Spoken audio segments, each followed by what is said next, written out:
Mama! Mama! We made it!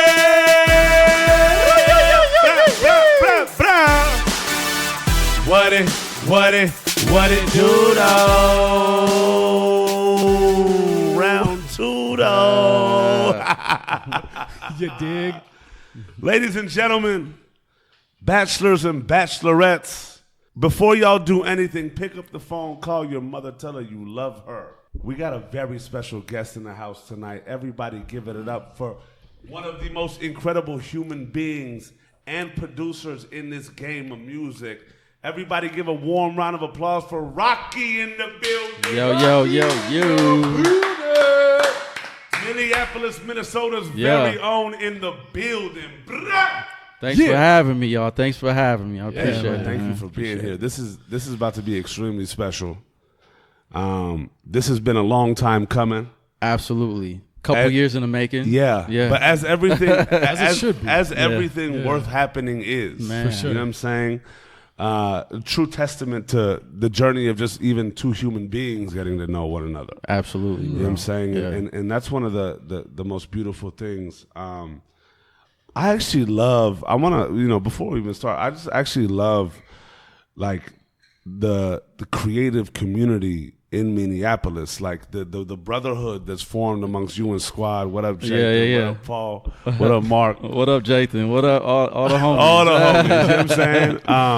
And it's beautiful to see how so many creatives, along their journey gravitate and then end up either coming into like a New York or an LA, you know what I'm saying? Mm-hmm. Destined for greatness at the end of the day. It's kind of unheard of the way, we stuck together, you know what I mean, for so long, knowing everybody since the third grade and all the homies. We came out here to LA, together. So for real. Bro, take us back to Minneapolis. Like, I want to know what it was like growing up in that city as a kid and kind of how the creative bug like caught you early on. Yeah. Growing up in Minneapolis was dope because the public school system there is fire. Like I went to a school called Ramsey International Fine Arts School. Oh, right? Shout out to Ramsey. So, International Fine Arts. You just know it's lit. It was an incredible school. So I went there from like first grade to 8th grade. Got you. Oh, wow. And they taught Spanish. They taught the art. You're painting. You're doing. Wow. Everybody had to take like a violin, viola, cello. I was in jazz band. I was in drumline. And this is just a part of the school. And we were just all in some sort of arts growing up, you know what I mean? That's incredible. They should have been charging. It should have been like a private school. You know what I'm saying? They should have been charging $20,000 a year for it. Oh, this is a public school. It was a public school. Oh, wow. And it was up the street from my crib. So that's how I met a lot of the friends that I know today. And we've stuck just by each other. It was something about it that I don't know what it was. It's the teachers, they were just so involved in everybody's lives. And And I had a band teacher, Tom Wells, who was my band teacher, also like my drumline teacher. He gave me my first job, actually. He gave me a job where I would teach other students to play the drums. And that was my job. And I got paid from my school while I was still in school as a 6th grader. Oh, wow. Like, it was crazy. And I thought back on it one day. I was like, man, I wonder, was that illegal, low-key? Like, I got like a 6th grader going, it wasn't much money, but it was, I think it was like $40 or something. All this NCAA drama going on. It's like they and $40 as a 6th grader, that's like $3 million. It's incredible. I know. No, it was great. $40? It was great. It would take me like 6 birthdays to save up to $40.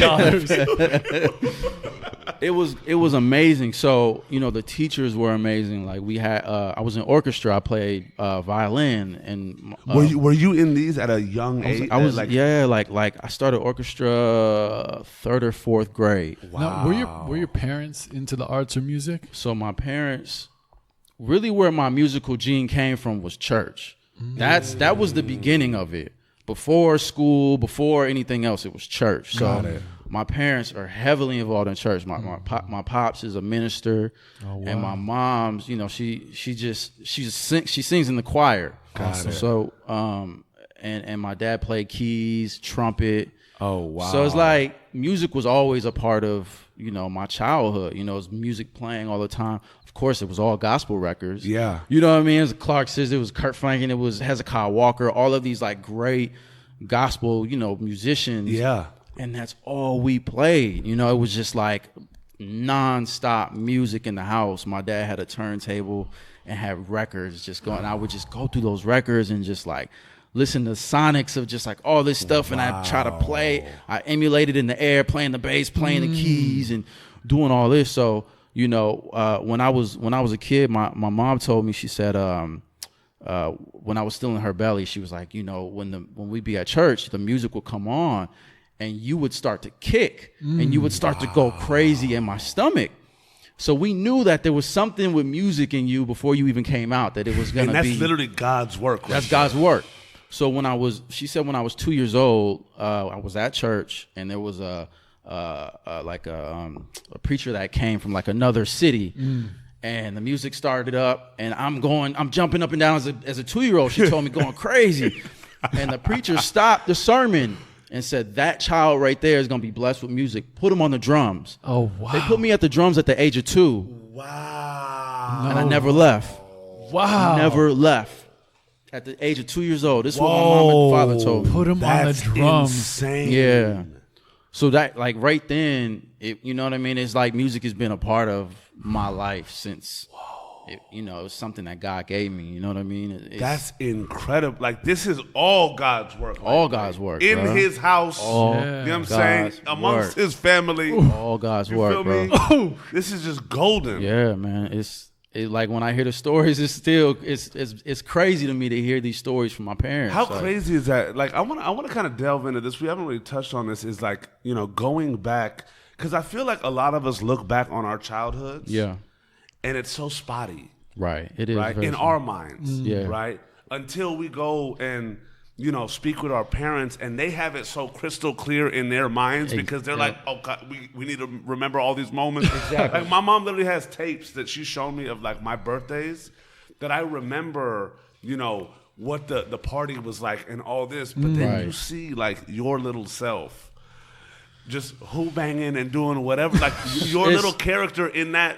Like in that realm, and you're just like, whoa, it's pretty wild, man, to think about, and to I don't have a lot of those memories of playing the drums that early on, but I played for every choir at my church. So we had the Sunshine Band, which is like the kids choir. We had the purity class, which is like the teenagers, and then we had the adults. So it was 3 choirs, and I played for all of them because the organist, me and him just had a connection. It was like he didn't want another drummer to play with him. I didn't want another organ player to play with me. We were locked in, bro. Yeah. Like, he would do a lick, and I know the lick was coming before. Oh, yeah. You know what I'm saying? That's how locked we were. Yeah, that's incredible. So it was great, but then it became for me too much.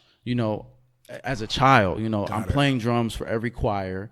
At that time, I'm not getting paid, so I'm getting older and older. You know what I mean? I'm starting to like see other kids do other things outside of the church world, and I start feeling like I'm here way too much. Like, this is, because I had to be there Monday, choir rehearsal. Tuesday was Bible study, and I had to go.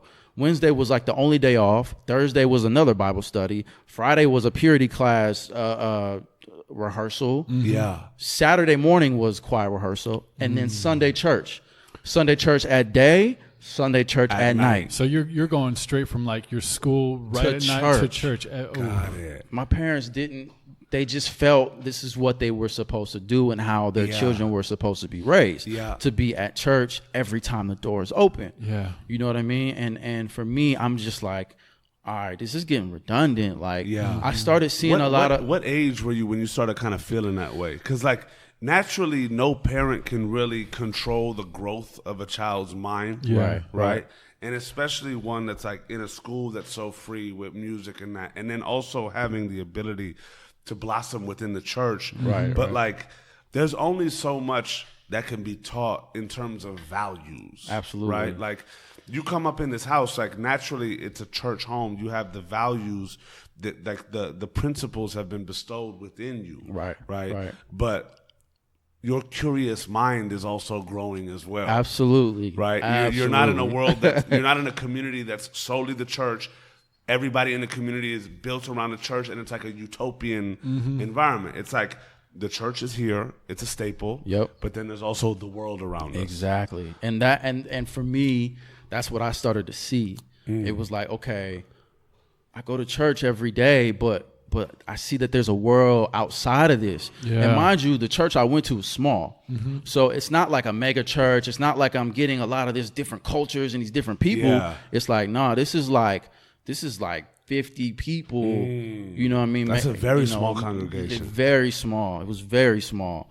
And we were all a family, but at the same time, I started feeling like, man, there's got to be more than life than me going to church for the rest of my life every day. Yeah. You know, not saying I don't love God, not saying, it's just like, as a young mind, it's hard for us to grasp the idea of going to church that much. Yes. When, in the summertime in Minneapolis, you got to understand, our winters are extremely long. So summertime is 4 months. Then that's the best weather we get. Yeah, so you got to understand, if I'm going to church on Tuesday, it's still light outside. There's still kids. We're driving by. We're going to church. It's sunshine. People are playing basketball. They hooping. You know what I'm saying? They're running around. They riding bikes. And here I am going to church. And then on top of that, a lot of the people, my friends even at church, they didn't even go as much as my family did. So my friends weren't there on Tuesdays. My friends weren't there on Thursdays. Yeah. They weren't there the days that I had to be there. Got it. You know what I mean? So it was like really hard for me. When I had to go certain Bible days, it was like a bunch of old people. Yeah. So it's like, what am I doing? Sitting here playing my Ninja Turtle under the pew, you know what I'm saying, by myself. That's what I did. You feel me? So it's just like, it was, for me, it was just, I think that's kind of what started my curious mind. I started dreaming. I started thinking what else is out here? There's got to be more. Absolutely. There's got to be more than just this. Yes. You know what I mean? So that's kind of like the foundation of where I came from. That's incredible. You know what I mean? At what age were you when you started having these, just questioning the expanse of the world, if you will? You know what I'm saying? You know what took me there? I think it was just music. When I won some sort of contest at my church. I can't remember what it was. I must have been 10 or 11 years old. I won a contest, and the lady, she was my my Bible teacher in the morning. And she gave me a boombox, right? It was like a cheap little black boombox that she gave me. And I was able to listen to the radio for the first time. That was kind of my opening of different music. Yes. Different sonics. Oh, wow. And it was just, I only got 2 stations on that joint. But the 2 I got was like a Hot 100 type joint or a Top 40 radio station. And then it was some other R&B station that I got. Nice. So, listening to these different sonics for me was really what opened it up, because as I would listen to the music, I'm like, I would start imagining myself in different places. I was like, oh, I'm no longer in my basement anymore. I'm no longer in my room. I'm no longer here. Wow. I'm somewhere else. And I think that's for me when I started to really get curious about well, how do they make this music? How does this happen? This is happening within the walls of the church. Exactly. And even these sounds and these styles. Exactly. And because that's a crazy thing, because in the household, you had this one style, and then everything you were living was all church-based, so you only had gospel, you only had church songs. So I could tell, being a musician, music can make you instantly escape. Exactly.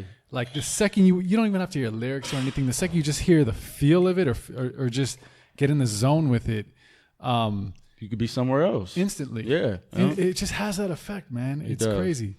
And so I could see as soon as you start to hear something different, it just kind of take off in your mind. Yep. Was there a moment where you kind of crossed over or started indulging in that more? Yes and no. So I have another memory of a friend of mine, Christian Oliver. He gave me this tape of, I think it was a Tribe Called Quest tape that he gave me. And And I brought that home, and I remember listening to that because the boombox that I had also had a tape player on it too. I didn't have any tapes at the time. I wasn't allowed to bring secular music in the home. Oh wow! So he gave that to me, and I was introduced to Tribe, right? And I'm listening to this like, whoa, what is this, bro? Like, hold on. Honestly, like how'd you feel just like first hearing that? Like I just remember feeling like being confused. Like really being like, what is this? Like, what am I really hearing right now? You know what I mean? Like, obviously I heard rap music and, you know, we had the box growing up, you know, we watched music videos and all that. I knew what rap music was. Yeah. But it was different when you take it and you can rewind something and you had it, you know, in your possession where you could like, hold on, what was that I just heard? It back, dissecting it. Yeah, exactly. Like running it back and really it must have been to like a little rebellious too. Bro, it was so rebellious. But so this is what happened. So I brought that tape home, right? Yeah. I don't remember which Shout out to album it EDP. was. I love you, baby. No, you good. Yes. I don't you remember better what feel album. comfortable throwing that out. I don't remember the album. Okay. But I do remember bringing another tape home. Rex and Effects. What's the record? Rumshaker. Yeah. I brought that single home, right? Now, mind you, that blasphemy in the yeah, house, but listen, mind you, this is what I did. All I want to do is zoom, zoom, zoom, zoom, and a boom, boom. Shout out to Pharrell on that. That was like his first big record, matter of fact. Yeah. So anyway, so I bring that home and I'm listening to it. I know what I'm listening to is wrong, right? I know I'm not supposed to be listening to that. I didn't feel that way with Tribe. Yeah. But I felt that way with that record because I remember seeing a video. And I was like, oh yeah, I know I ain't supposed to be listening to this. This is not right. So what I did was I was like, you know what? I distinctly remember this. I was like, I'm gonna take this tape up to my parents and I'm gonna just ask them if it's okay. I'm gonna play it for them. And I try to do it the right way. I'm gonna ask them if this is cool. Yeah. I remember playing this for them, and I was hiding under their bed when I played it. I was so embarrassed. You know what I'm saying? To be playing that record in front of my parents, so bro. You're like, Mom, Dad, here's the boombox. Yeah. I'm gonna press play. And I hid under the bed. It's insane too because like it's like growing up in a household like you know right and wrong. Yep. But you also like have that in you where you're like, you know what? Okay, I'm gonna go talk to him. I know this is gonna be crazy, so let me just. Whoop. Yeah, exactly. I just love also just the fact that you had that in your mind. Like, I want to do the right thing. I'm gonna talk to my parents. Yep. I'm like, that's like a maturity of a kid. Man, it was I'm pretty. gonna have a discussion with Mom and Dad. We're gonna talk about this. Absolutely, and they said no. They said, nah, this is not. You can't play this here. But the way they did it was like super respectful. I remember them saying like, thank you for bringing this to us. But it wasn't like throw the tape out. Yeah, Mom it wasn't. Screaming, Dad calming her down. Yeah, you ran to your room. It wasn't no crazy. Yeah, it wasn't nothing crazy like that, which is good. Yeah, because that could have been a horrible thing if they did something like that. Absolutely. But those. But even that still made me rebel. It sparked your curiosity. It sparked my career curiosity so much that I rebelled, and I was like, "Yo, like I gotta get some more of this." Like, it was crack. It was crack to me. Word. And what I didn't understand at that moment was I was listening more sonically to what was going on with the music as opposed to the message because I was so intrigued because we had a keyboard at the crib always. We always had a keyboard. And I remember it was like 4 sounds. It was like an organ, strings, piano, and a clavinet or something. It's like 4 sounds. They always rock the clavinet. Yeah, exactly. So I remember being like, but hold on, these strings don't sound like the strings on this other record. Why not?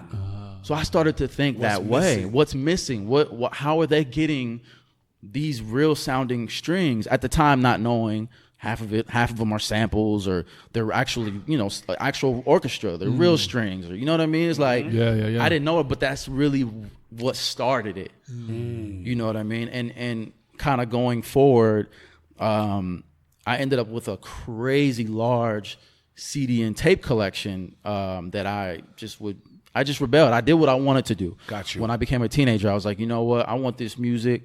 I go to, at the time, it was Sam Goody. I used to catch the city bus to Sam Goody every single Tuesday. It was like clockwork. And I buy every single, I had every type of music. Like I would just buy everything. and I bring it home. And I would. And it's crazy because you were playing music. So it's like for you, it was like such a deeper attachment than let's explore all these creative nuances. Exactly. It was much more of like, holy shit, there's a world outside of all this that I like. How can I attain this? Absolutely. It's like telling a painter, you can't go see other paintings from other artists. You know what I'm saying? It's like that's torture to a young mind, to a kid that's like a blank canvas. A blank canvas. Yeah, it's like it's torture for them not to be able to go look at art from other artists, to be inspired by that. You know what I mean? So I just wasn't able to do that. Did you have to hide your music? You know what? I don't remember hiding it. I don't know what it was. So I ended up moving down into the basement. So I have a sister and a brother. It was a 3-bedroom home that we lived in. So me and my brother obviously shared a room. And we got to the point where I'm like, yo, I want my own room. I just distinctly remember I'm like 4 or 5 years older than my brother. So Got it. I'm like, I don't want to be in the same room with this little boy no more. Like, I'm a man now. You know what I'm saying? I'm 14, I'm 15, I'm a man. Like, what's good? Yep. So I was like, we had a really big basement. And I was like, I remember telling my dad, like, can you please make a room for me? And my dad built a house that we had lived in. Wow. He knew how to construct. That's wild. So he built me, it was kind of just like a makeshift room for the time being. And I was super happy with it. So I was like, great, I got my own space now. So I was in the room. So they didn't come down to the basement. It was a lot of stairs. Yeah. It was just like my parents never. I had my own little space. So when I did that, they, like I said, they didn't come down much. They didn't know I had a bunch of CDs and tapes. Got it. So I think something had happened, and I distinctly remember this too. Me and my pops still laugh about this to this day. When I started to be super rebellious, so I started sneaking out the house a lot. I got arrested a couple times. Wow.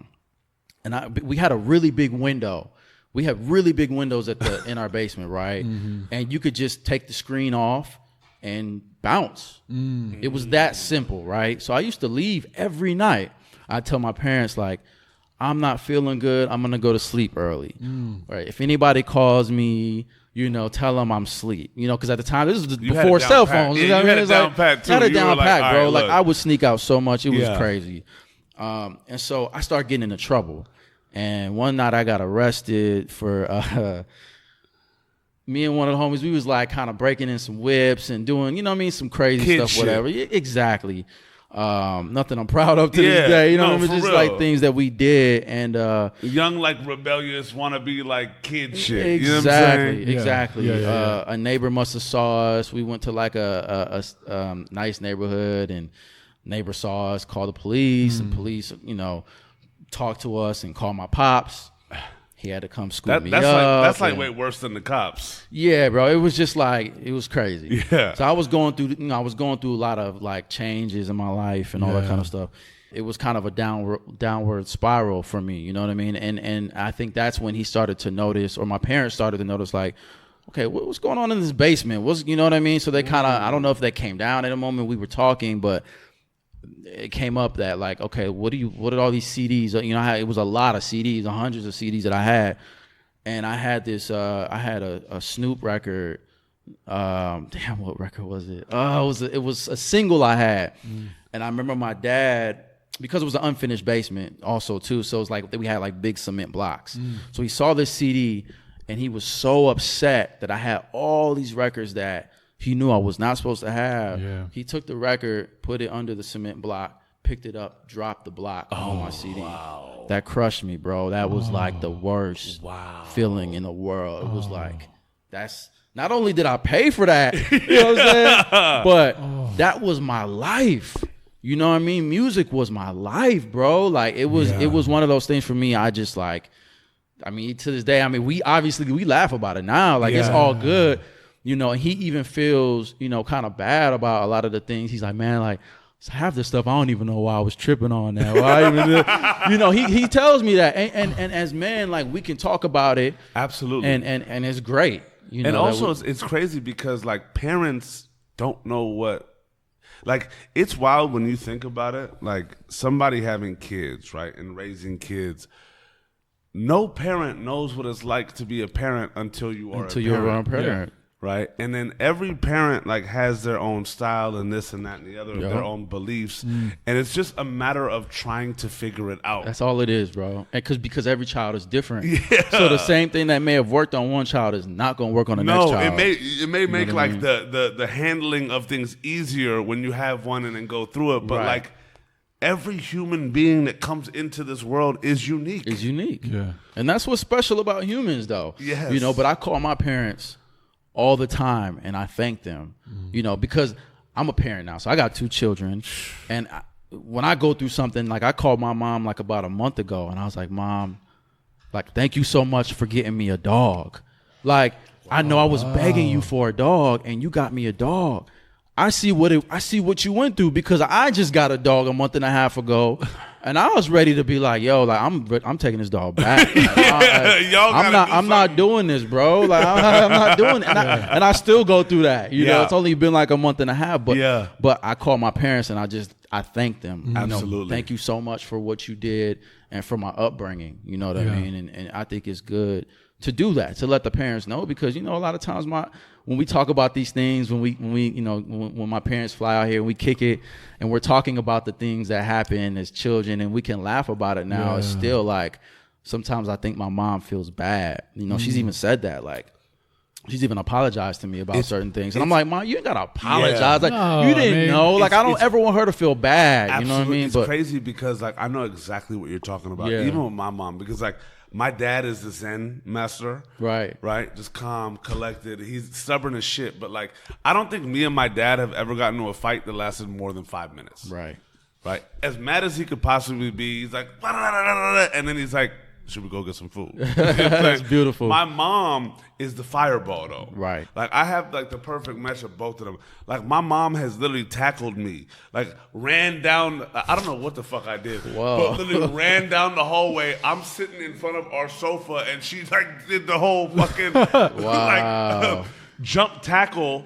But then like afterwards she's like, what the fuck did I do? You know what I'm saying? But it's wild because parents go through these emotions and like look back and be like, oh my God, that's not how I wanted to present this to my child. But when you know, this is what I think one of the bigger differences, and please like let me know, is when you know that your parents like have your back regardless. Right. And when you know that like they're your parents and they're instilling their parenthood on you. Yep. That's when you're just like, look, it's love. Yeah. Like it needed to happen. Absolutely. Maybe that showing me that made me understand how to handle it moving forward. Absolutely. And I wouldn't change it, you know, for the world. You know, like the way I was raised, and looking back now, I'm like, oh, I'm so glad they did those things, because you know, I can raise my children up and just I take what they did for me and just put it on my children with a little bit of spin on it. You know what I mean? It's not the exact same thing. Rahki rolls in the room with the cinder block, grabs the CD. Oh, really? Man. Crack. Hey, but shit, at this point, he's like, grab the iPad, the iPhone. The iPhone. Oh, let me see your iPhone. Listen, we dealing with that right now. It's you just figure it out. You're like, okay, how can I, you know, my son been lying a lot lately, and gotta take the iPad, gotta make sure, you know, it's like certain things that you just gotta figure out. It's crazy these days man, when you like, think about the expanse of technology and how much wilder it makes, like that, like whole parenting vessel. Like even think about church families. Like you over here, like you better have the preset set on the device. Man, get that parental controls on. Listen, man, you gotta micromanage, you know, situations, because iPads are easy for, you know, my son to take to his room, go under, you know, have like the bunk beds, go under the bed and be in his own world. And I don't know what's going on, and I'm on the phone, I'm on the computer making a beat, you know what I'm saying, in my own world. And then my wife might be in the kitchen or doing, you know, she might be on her phone in her own world.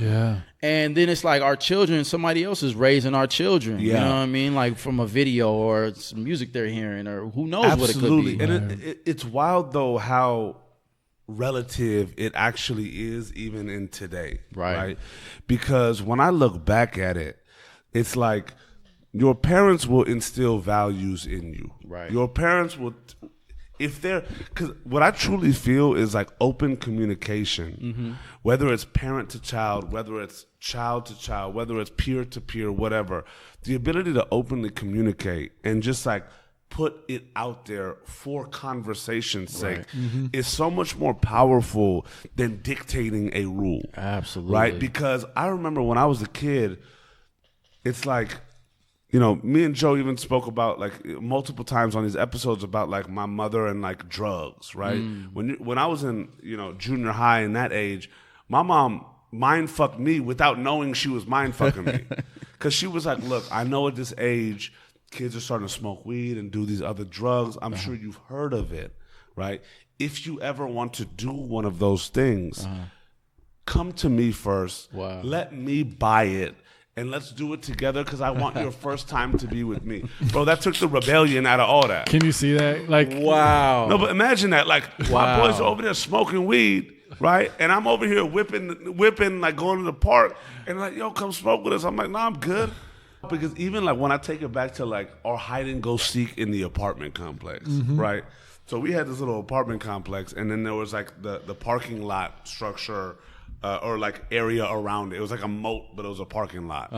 And we used to like run outside and hide there too. And my dad was just like, listen, Anush, there's a little birdie that flies in the sky. And mind you, I'm like second, third grade shit. You know what I'm saying? He's like, it flies in the sky. And it tells me where you are. Oh, wow. Just know that I know, right? The rule is you can't go outside of this apartment complex. If you're going to play with your friends, do that. But just know there's a little birdie watching. and you believe it. But money, I believe that like to the T. Like there'd be times where I'd run outside, see a bird flying, and be like, oh, hell no. Roll back in. You know what I'm saying? Wow. But it's That's hilarious, bro. It's those types of things when it like, you know what? I feel like when it comes down to when it's not something definite, Yeah.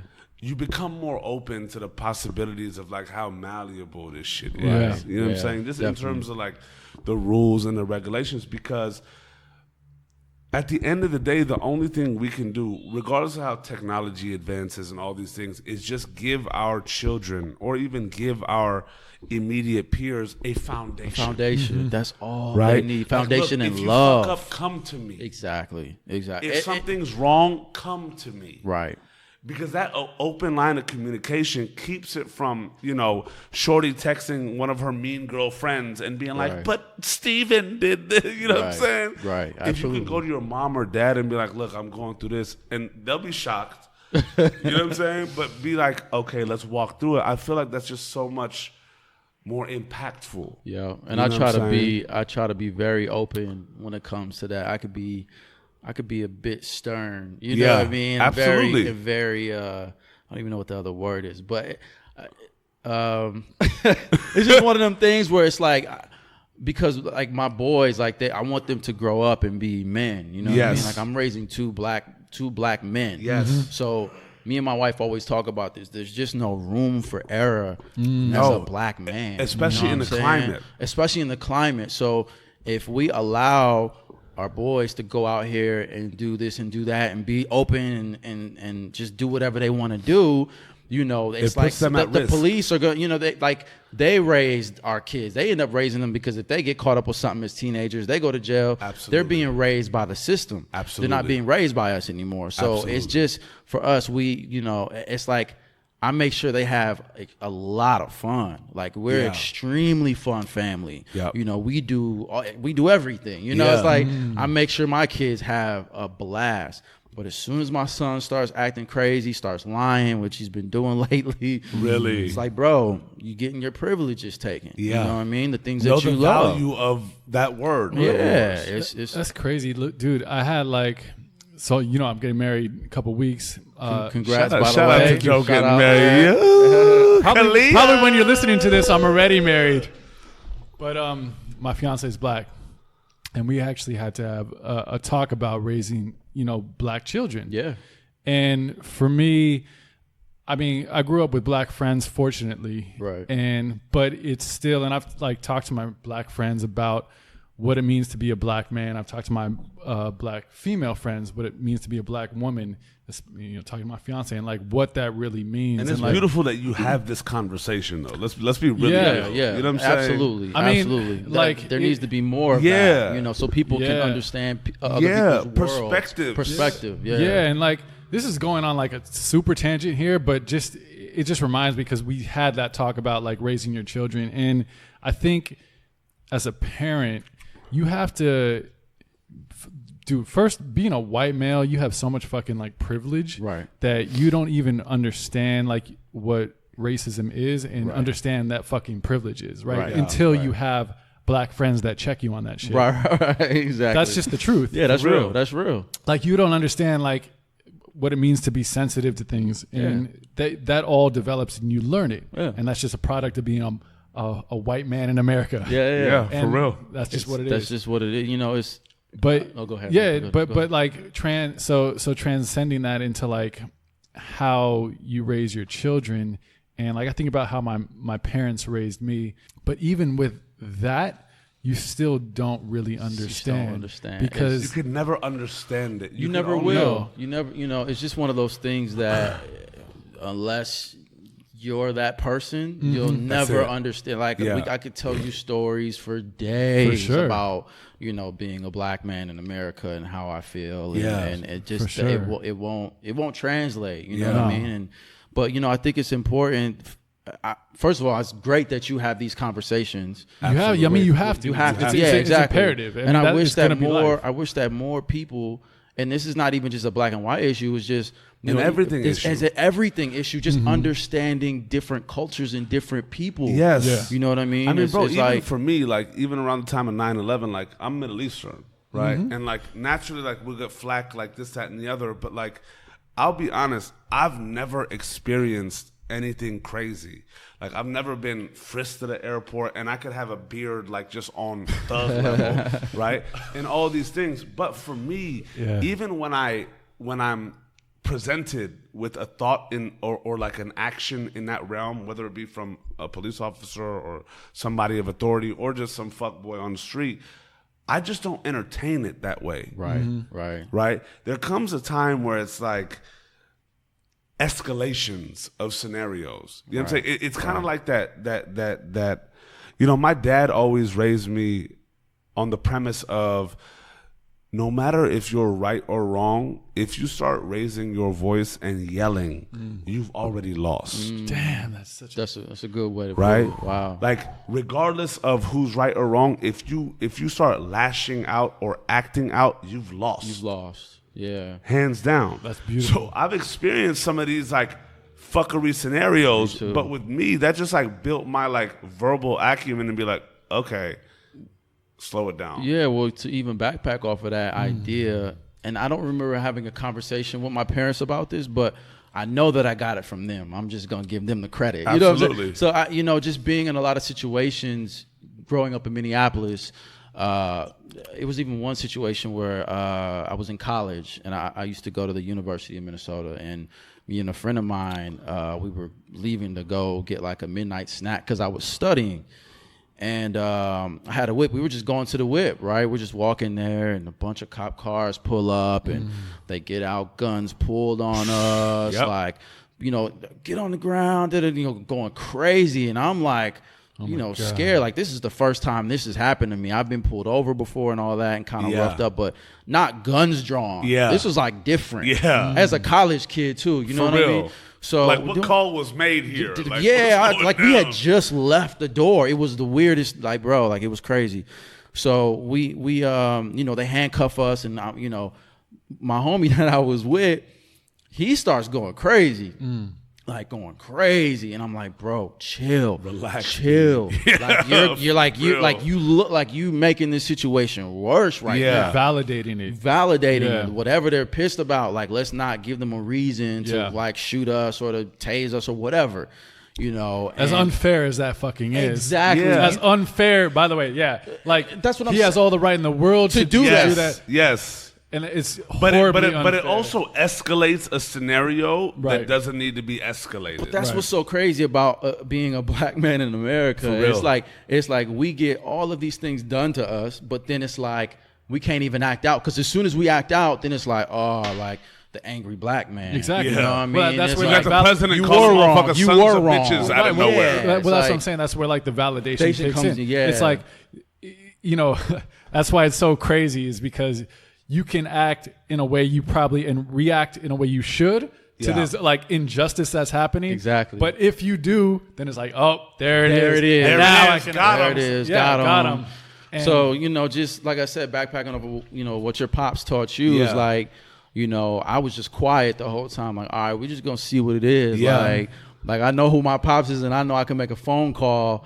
And, you know, we got friends who are lawyers, and you know what I'm saying? Yeah. So it's like, I'm not even tripping, but I remember there's like another cop car that pulled up. They kind of were like driving past. It was like a woman. She just started laughing at us. Like she drove by laughing as we were being like thrown on the, like that just stuck in my mind. I was like you're laughing at two college kids getting like guns Harassed. drawn on, like Yeah. harassed, like. And I just explained, like, yo, I go to school here. I got my school ID on me. I'm not a felon. I got a clean record. You know what I'm saying? And like, well, we heard of some burglaries and people going in cars, and then you fit the description. Yeah. And da, da, da, da. I'm like, of course we do. Yeah. We always do. Yeah. Even if we did, it will always feel a certain way. You know, what's I mean? wild? I also feel like, just like speaking on this little like pocket that we've delved into, is like, I feel like that's very critical in the fact of whether somebody's being oppressed for something or not, right? Whether it's in like a conversation or somebody's being instigated, Yeah. even if it's by somebody that's supposed to protect us, Right.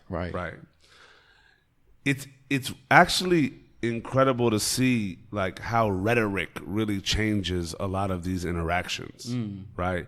Because if somebody, like, even if a cop is coming, like I've had times where cops were getting really snippy with me, and I just be like, literally just use my words and be like, I don't understand how you're coming to me like this way, right?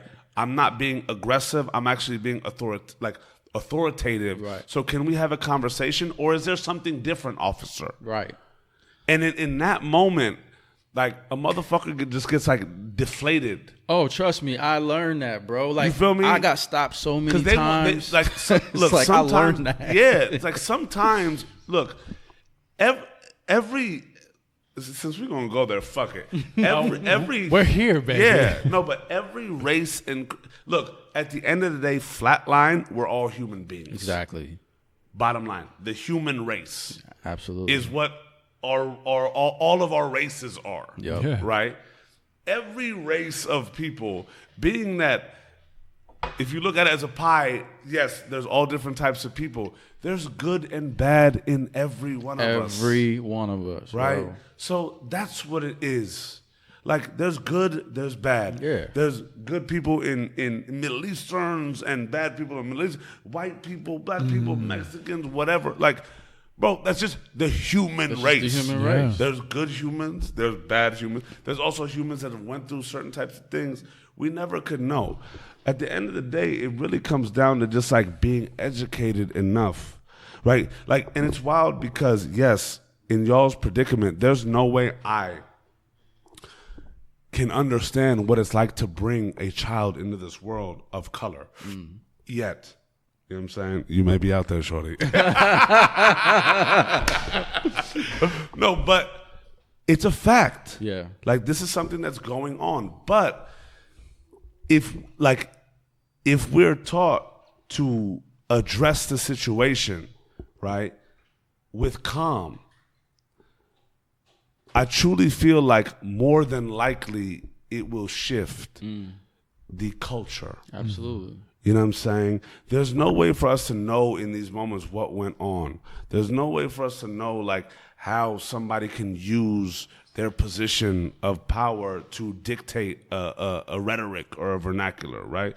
But it's crazy how it resonates with me. What Pop said is like, if you escalate, B, you've already lost. Already lost, yeah. Like I said, I learned that being stopped so many times in Minneapolis is like, all right, cool. Like it was already in me because I'm a chill dude, so it's like already in me to just chill out. Yeah. But there was a time when I was definitely me and my homie, we were in the wrong, right? Yeah.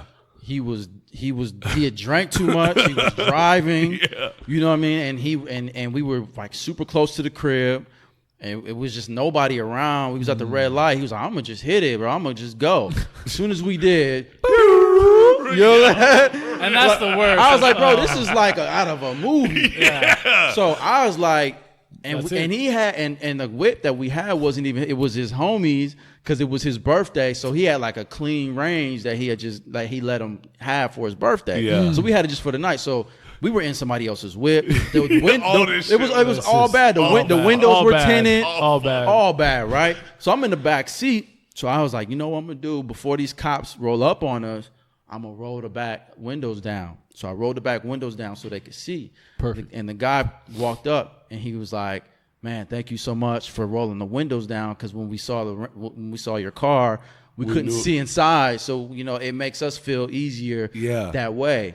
And he was like, you know, where you guys going? And we're like, man, we're going home. We just live right up the street. Man. We're just trying to get home. And they were super cool. That was probably one of the only encounters we had where I was like, you know what? We were in the wrong, but they were cool. But I felt like it was because I had learned, you know, from being stopped so many times. And certain times I get pissed off. And, bro, you know what I mean? But I literally turn the car off, put my hands on the wheel. Right. Because the crazy shit is when you think about in that instance, let's not like extrapolate, but in that instance, when a cop is walking up to a car, right, their heart's already racing. They don't know who you are. What's going on? They don't know what you're coming against. You know what I'm saying? Yeah. That's the craziest part. Yeah, but like, man, shout out to like being raised or even just like taught things, whether it's amongst your peers or whether it's amongst your parents. You know what I'm saying? Because like I feel like it takes a village. It really does. It takes a village. It really does. And you know what's crazy? Even thinking about our adolescent stages, right?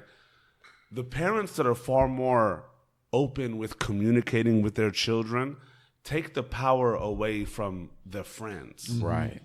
True. Very true. You feel me? Very true. Because when you look at mom and dad, they're an authority figure, but when you look at mom and dad as somebody that you could talk to, you're not putting it in the hands of your friends. And that's not to say that your friends are wrong or right, but that's just to say that like they going through the same thing too. They trying to figure it out. So you getting advice from somebody. Yeah, it's like that has that same mentality. Yeah, it's like you're not supposed to get advice from somebody that like is a lower IQ of you, bro. Right, right. For real. You know what I mean? Right. As much as we rebel from our parents, I look back now and I'm like, damn, like I had to rebel to know I was either right or wrong. Right. But like looking back, I'm like, damn, 90% of the shit my parents told me was right. It's right. I know. It's right. It's right. So crazy, right? Also, and maybe it just the way they did it might have been could have been done a tad bit different. Yeah. But it was right. Yeah, because they've lived. But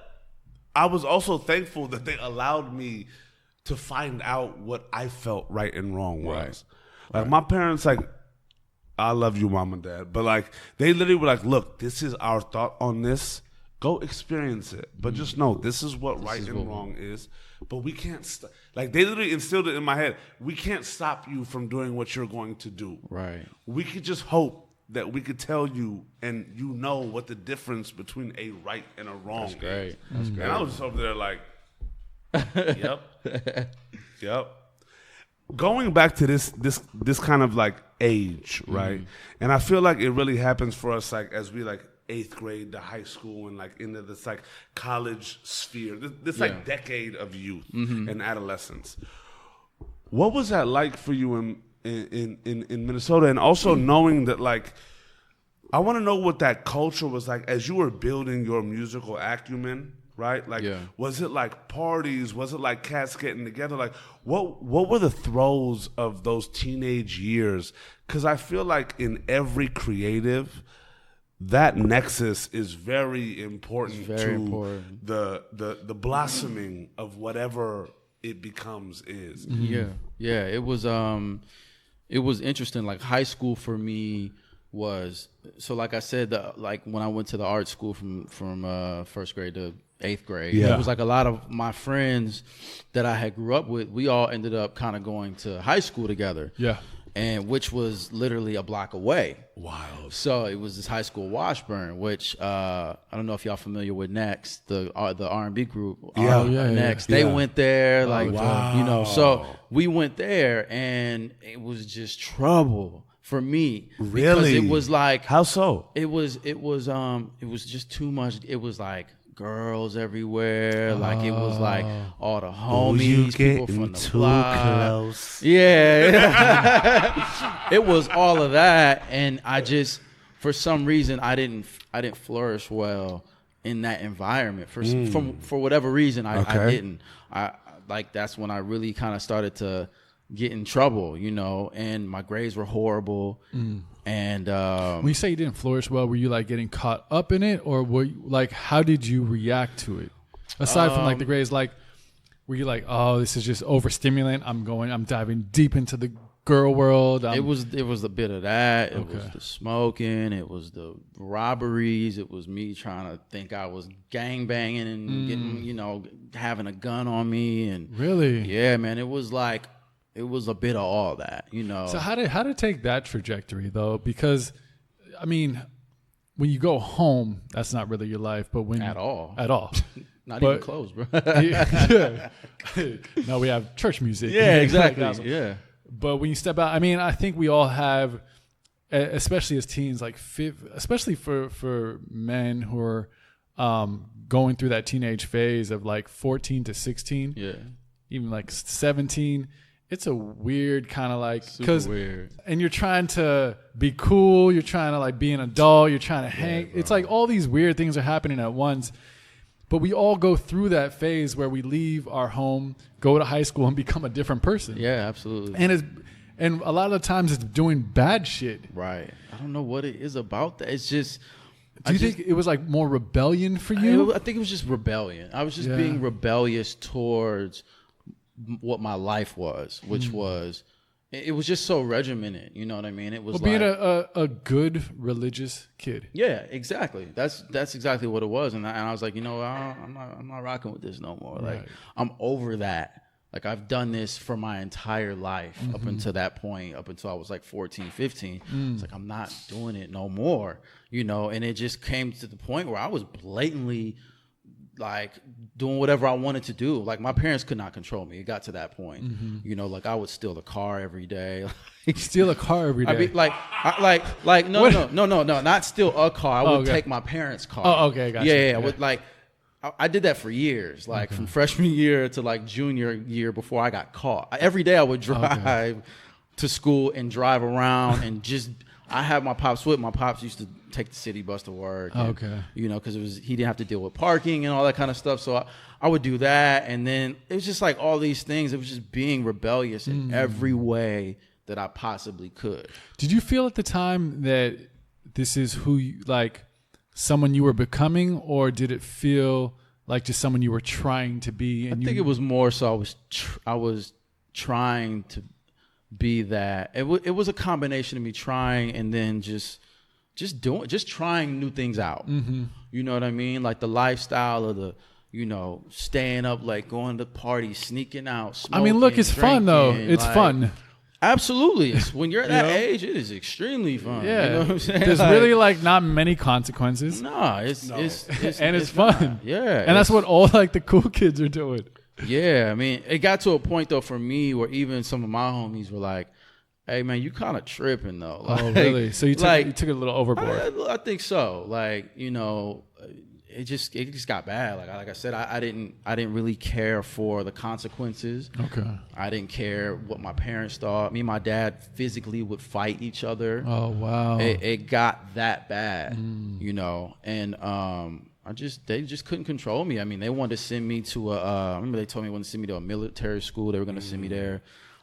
They just couldn't control me. It got uncontrollable. You know what I mean? And they didn't know what to do. And that's scary for a parent. And that's extremely scary. I mean, I couldn't imagine what they were going through. I mean, the first time I see my dad cry, bro, like Like that was kind of for me my turning point. Oh wow! When I saw my dad cry. My dad is a tall dude. Like he's not like it's like super patriarch. Yeah. And I saw him cry, and I was like, that was the moment I was like, okay, you know what? I really messed up. I think I got suspended. I don't know what it was. Something happened. Something at school happened, and then he just started crying. And I was like, all right. Like sitting next, like talking to you. Talking, and yeah, just we were having broke a down. conversation. It was just me and him. And I remember it was in the middle of the day when he should have been at work and I should have been at school. And I was at home for some reason. Got it.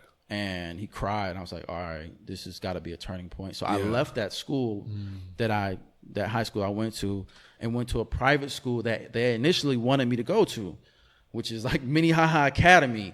And I was like, yo, I don't want to go here. There's all white people here. Like, I was like, I don't want to go here. There's like carpets in the hallways. I'm like, what is this, man? Like, it just felt weird. Like, this didn't feel like high school. What is this, like a house? Like, it was just weird for me, you know? But at that point, I was like, you know what? I was like, I'm going to go ahead. Because I obviously can't figure this out on my own. I'm gonna go with what they want me to do. Okay. And it's wild, even as like looking at it from the outside in, as rebellious as you were and could have been. Like you still understood the love of your pops, right? Exactly. Like that was kind of like somebody could have looked at it and be like, "And what?" Right? Exactly. But you looked at that and you were like, "Holy fuck!" Yeah. No, it came here. Yeah. Exactly. We got here. All right. We need to reevaluate this. On all levels. Absolutely. And even in that in-between moment, which before I went to that private school, I was homeschooled. So what I would do was my dad homeschooled me for like, I think it was like a 5-6 month period before I could actually transfer to my new school. And I used to take the bus down to his work. And on his lunch period, he would come to the library and check the work that I had to do, and then I catch the bus back home. Yeah. And in that time was when I found Reasonable Doubt. That's what I was playing in my headphones at that moment. And that album for me, like really, especially in that moment. In that too? moment, like, yo, were you still kind of like on this path of music at that time too? Yeah, I mean, or did that get lost in your fuckery? Ooh, you know what? You know what? Okay, Yeah, Joseph. I like What's that. up, dog? Okay, Joseph. You know what? Or did that get lost in your fucking? You know what? You know, that's a good question. It actually did get lost in high school because I wasn't in any band. I wasn't doing really anything musical in high school. Okay. And then I was at that moment. I think at church I was barely doing it, but then they started to pay me, so I was like, all right, cool, they're gonna pay me, now I'll really do it. But I wasn't playing for every choir like I was when I was more of a kid. What an album and what a time though. What a man. For real. What an album. And what a time. That album was special. Yeah. Special for me, man. And it's crazy because Man, even thinking, and even thinking about that, like lightweight like that, it's crazy like what that album is like blossoming from like bro, he was 27 when he put that. I know. But like blossoming from the street life to, all right, we about to go do this making music. Exactly. And then in your life, it was, all right, we out here rebelling like a motherfucker, but we came into church and we super musical. Right. It's like that shift in perspective. Like, shout out to the fact that 444 was dropped now. Now, I know. Like on some grown man shit, but that was on some like young man shit saying, fuck it, we about to switch it up. Yeah. And then stack up. Yeah, bro. It's wild. Just thinking back on like catching that bus, listening to that music. What was that like for you? Listening to that album, or just like that album, that period, like that transition. That transition like, was I feel like super lonely. Like I was kind of in a dark place. Okay. Because it's like, all right, now I'm leaving a school with my friends that I know and going to in a transitional period where I'm being homeschooled and I'm by myself every day. I'm catching the city bus with workers and there ain't no kids on the bus with me. Yeah. You know, it's just me and my music at that moment in time. Wow. So it was extremely lonely for me. You know, and then thinking about, all right, now I got to go to a school where I don't know anybody. You know, I think at that moment my sister, was she going there? My sister was going, but she might have been at a different campus. She's a couple years younger than me, but she definitely ended up going to the same high school as me. Got it. But I didn't know anybody other than that, you know. And it was just a lonely time for me. Yeah. That transitional period, definitely. Yeah, but you know, getting there and getting, you know, acclimated to the school. My first day was great because there was another new kid, Alex, who was a white kid, and like super, like mind you, I grew up at like the school Ramsey that I went to. It was multicultural, like it was like a lot of different types of kids. The quintessential melting pot. Yo, it was great. I grew up with all races, you know what I mean? All cultures, all different types of people. Yeah. So it wasn't like I was like scared to be around white people. Yeah. It's just that I had never been around that many white people in my life. Yeah. You It know was what I something mean? completely different. Completely different. Yeah. So this kid Alex, his locker was right next to me. He was a brand new kid.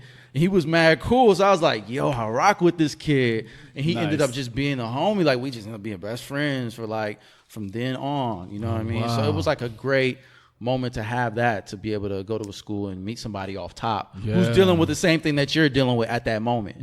Wow. You know what I mean? Oh, yeah. So it was it ended up being dope. Like Incredible. I ended up really liking that school, and I flourished. Like I didn't realize how, like my grades were really good at that school. Like I remember my mom telling me like a B average or something really good, like for that school. You were just happier inside. Yeah. It just worked out. You know, it worked out. It gave you also like an environment to flourish too. Exactly. Like you didn't have like all these influences coming in that just like mixed with the shit that you were already going through. Right. With like mixed with your own rebellion. Right. And then put into an environment that catered to it. Exactly. So it's like, all right, let's take you out of here. We're gonna put you in here. here. Yeah. Yeah, And well, I couldn't really rebel like I wanted to. I Yeah, was like, who are right. these people? I can't do this. I can't do that. Yeah. And mind you, it was I think it was a Christian school too. So it was even, it wasn't like we had to we didn't have like prayer time or anything like that. It just was it was a private school. It was structured. Yeah, it was a Christian school. And the importance of community, even when it's a community of one. Like shout out to Alex, shout out to the scenario of you being new, y'all lockers being together, right. both being cool. Yeah, absolutely. Because like it's one of those scenarios where when you're plucked from comfort, and instead of finding discomfort off rip, you're finding, oh shit, like comfort again. Right? It allows you to like blossom as opposed to keep rebelling. Exactly. You know what I'm saying? When you but I feel like underlying theme in that is like finding your own cool. Right. You know? Right. Like we're all trying to find our cool. You know, even like when we think about LA and in these scenes like that, like I feel like when people talk about LA, that's like high school USA. Exactly. You know what I'm saying? Like where the cool kids at? Right. Some kids are cool because they're naturally cool. Other kids want to infiltrate the cool circle to rid themselves of anything that they stand for just to be down. Right? And then there's the other motherfuckers that are just like doing them. Like, all right, well, shit, we ain't a part of the cool kids. It's crazy to me to look at it because, like, I look back at my high school and, like, the cool kids and cats are still in that community, like, married, like, doing whatever the fuck they're doing. Like, nothing. It's just like, okay. Right. A lot of the cooler kids are, like, community college for God knows how. It's like, you think about high school, you get past that B, like, any kid that's in high school right now, and you going through it, understand there's an expanse in the world around you. Right. Yeah. You know what I'm saying? Like, shout out to high school USA. Yeah, man. Because a lot of people feel this, like, mold and this, like, cool kid mentality. And I was always, like, the roamer, like, cool with everybody, but also didn't really feel like I fit in everywhere. Mm-hmm. Yeah. But the moment I left, and now we're here, hey there. But, like, I look back and I'm like, damn. No, but for real, it's like, damn, like, what the fuck was cool back then? Man, it's so crazy to look back and think of like, I mean, I even just think of who was cool back in high school, and I'm just like looking at them now. Like, lightweight, 97% of the cool kids in your high school don't turn out cool, my G. I'm sorry. That 50 Cent line is very true. So true. It really is. So true. I mean, you know, it is what it is. People grow up and they they grow up and forget about being cool. It's like life happens and things happen, and that's not important to them anymore. You know what the real the cool freshest is? Kick, whatever. Like the real cool is finding your own cool. Mm-hmm. You know what I'm saying? Being comfortable in your own skin is what's cool. Yeah, for real. Like, and people, adults deal with that. High schoolers, like everybody deals with that.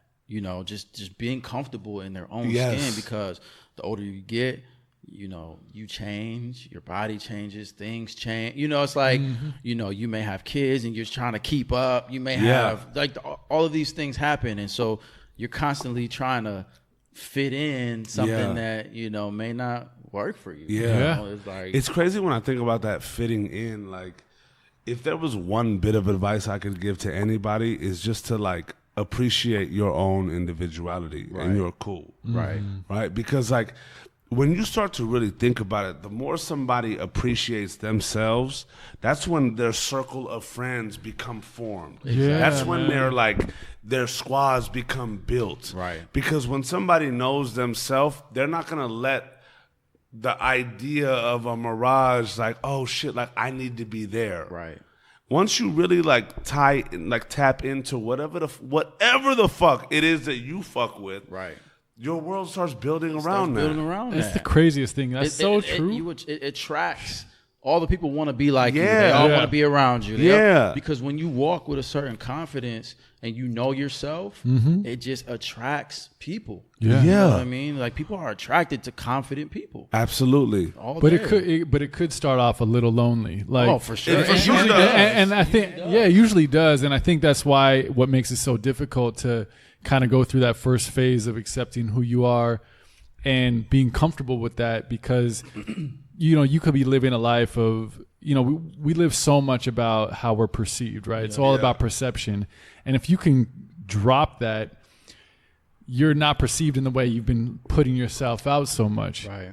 And you got to kind of make that shift. And it starts off a little slow, but damn, man, I mean, it rises like full force. Absolutely. Bro, when the motive changes from acceptance to ascension. You know what I'm saying? Like, imagine that. Like, I just thought of this right now, but like, so many people are focused on being accepted, and that naturally means you're sacrificing yourself for the greater good of the group. Yeah. Right? But if you start thinking about, how do I ascend? Right? Everybody wants to be down with the person at the top. Absolutely. Right? But if you're at the top because of how confident you are in your own personal growth, you're ascending. Absolutely. You know what I'm saying? You don't need to be accepted. You could just take the application and be like, all right, cool. Like, what level are you at? Right. That was the big shift for me internally. You know what I'm saying? Like, even after hitting rock bottom, and it came from a convo with one of my boys that was like, shout out to Parsa. He's like super into finance, very strong in that realm.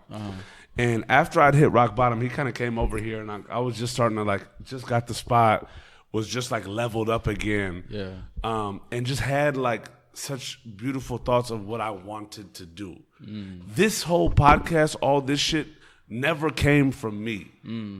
This came from Joe. Like, I know the idea of what I wanted, but like, Joe brought the idea up, and I was like, all right, let's get it cool.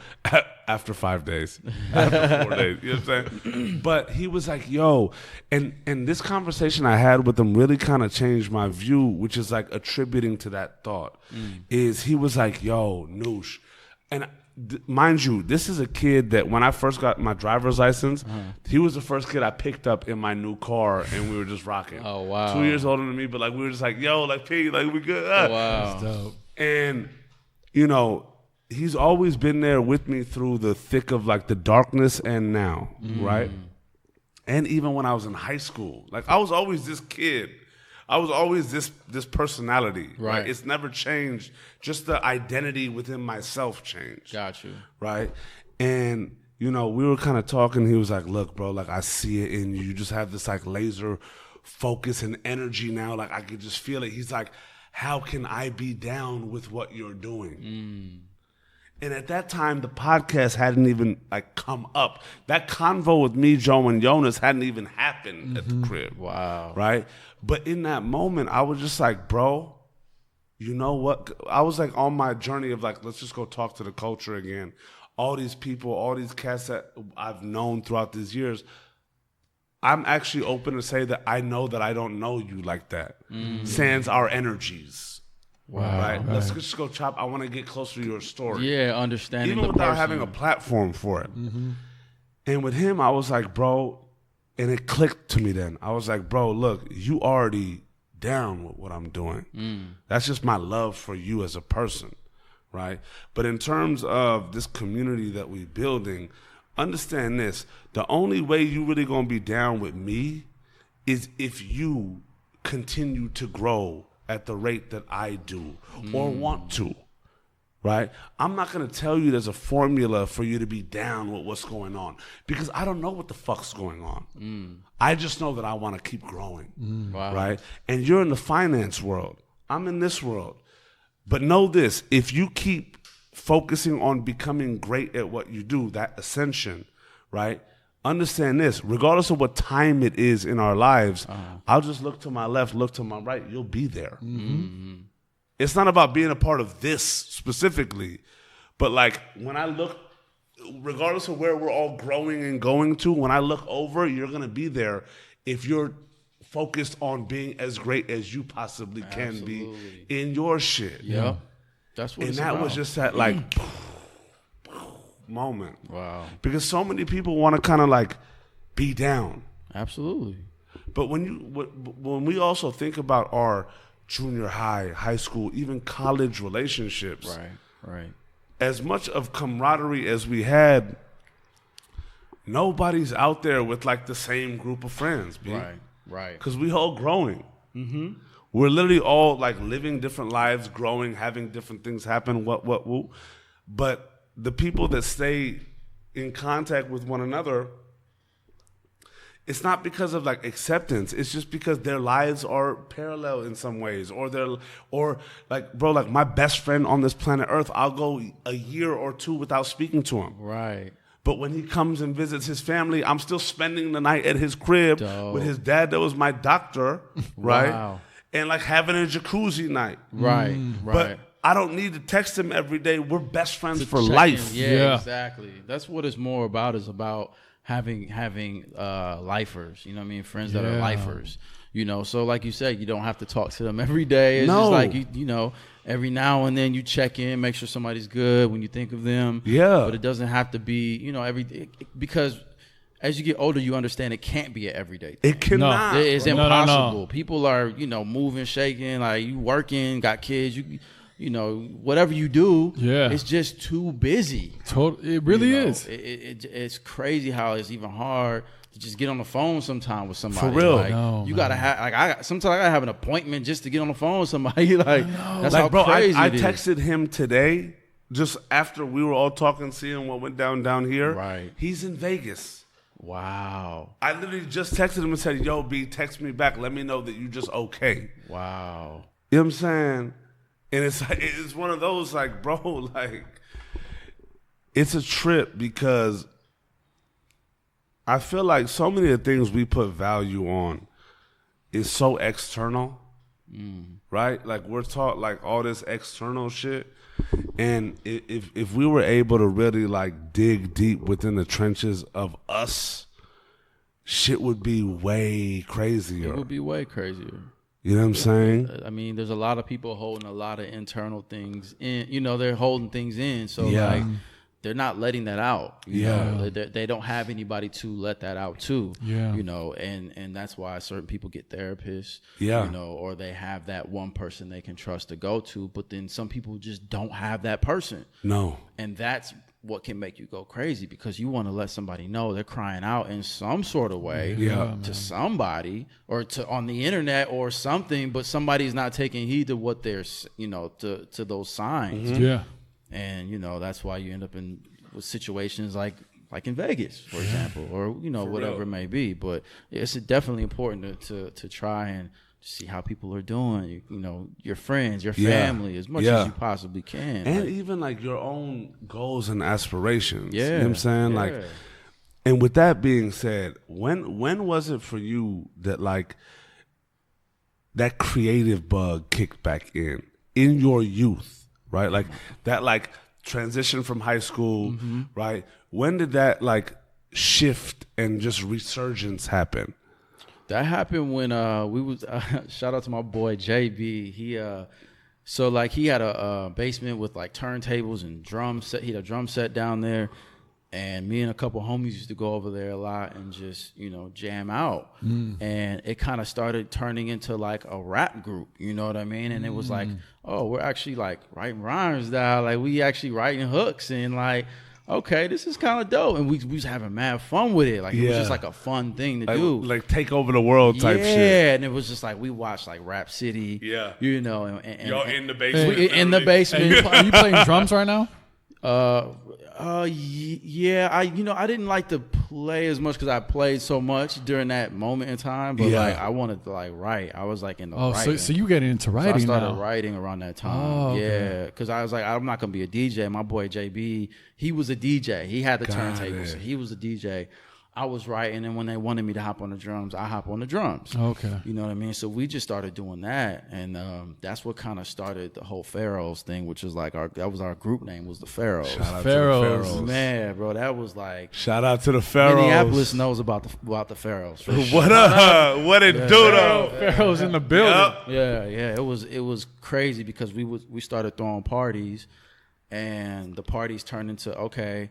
We have parties now, but that means we can do our own performances because there are parties. Yeah, we had so many people come to our party. It was like ridiculous. Like we would pack out a place, and it was just crazy. We perform and then it'd be cracking. You know what I mean? That's what we started doing. And then we're like, all right, cool. Let's start selling CDs. Like, and you're rapping at this time. I was rapping, yeah. And I didn't really love it. Okay. Like I knew I was like, nah, I'm not gonna be doing this forever. Like I already knew that early on.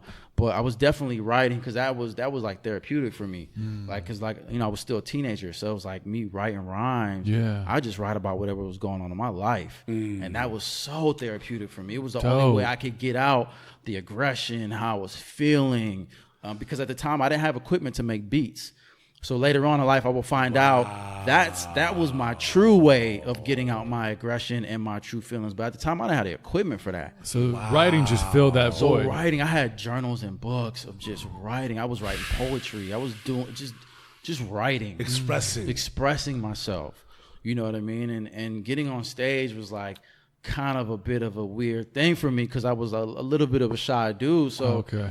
Getting on stage, I was kind of like, I'm not really feeling it. I like to be in the back. Oh, really? But I did it though, you know. And then we had a couple guys who were just like extremely good at rapping. My boy 2C was like the dopest, like, and he was like the main dude. But sometimes, and not to go at my dude 2C, but sometimes like, man, like I felt like he was a bit lazy. I'm like, come on, bro, like you got to write. We wasn't getting enough songs done. I'm like, we trying to sell.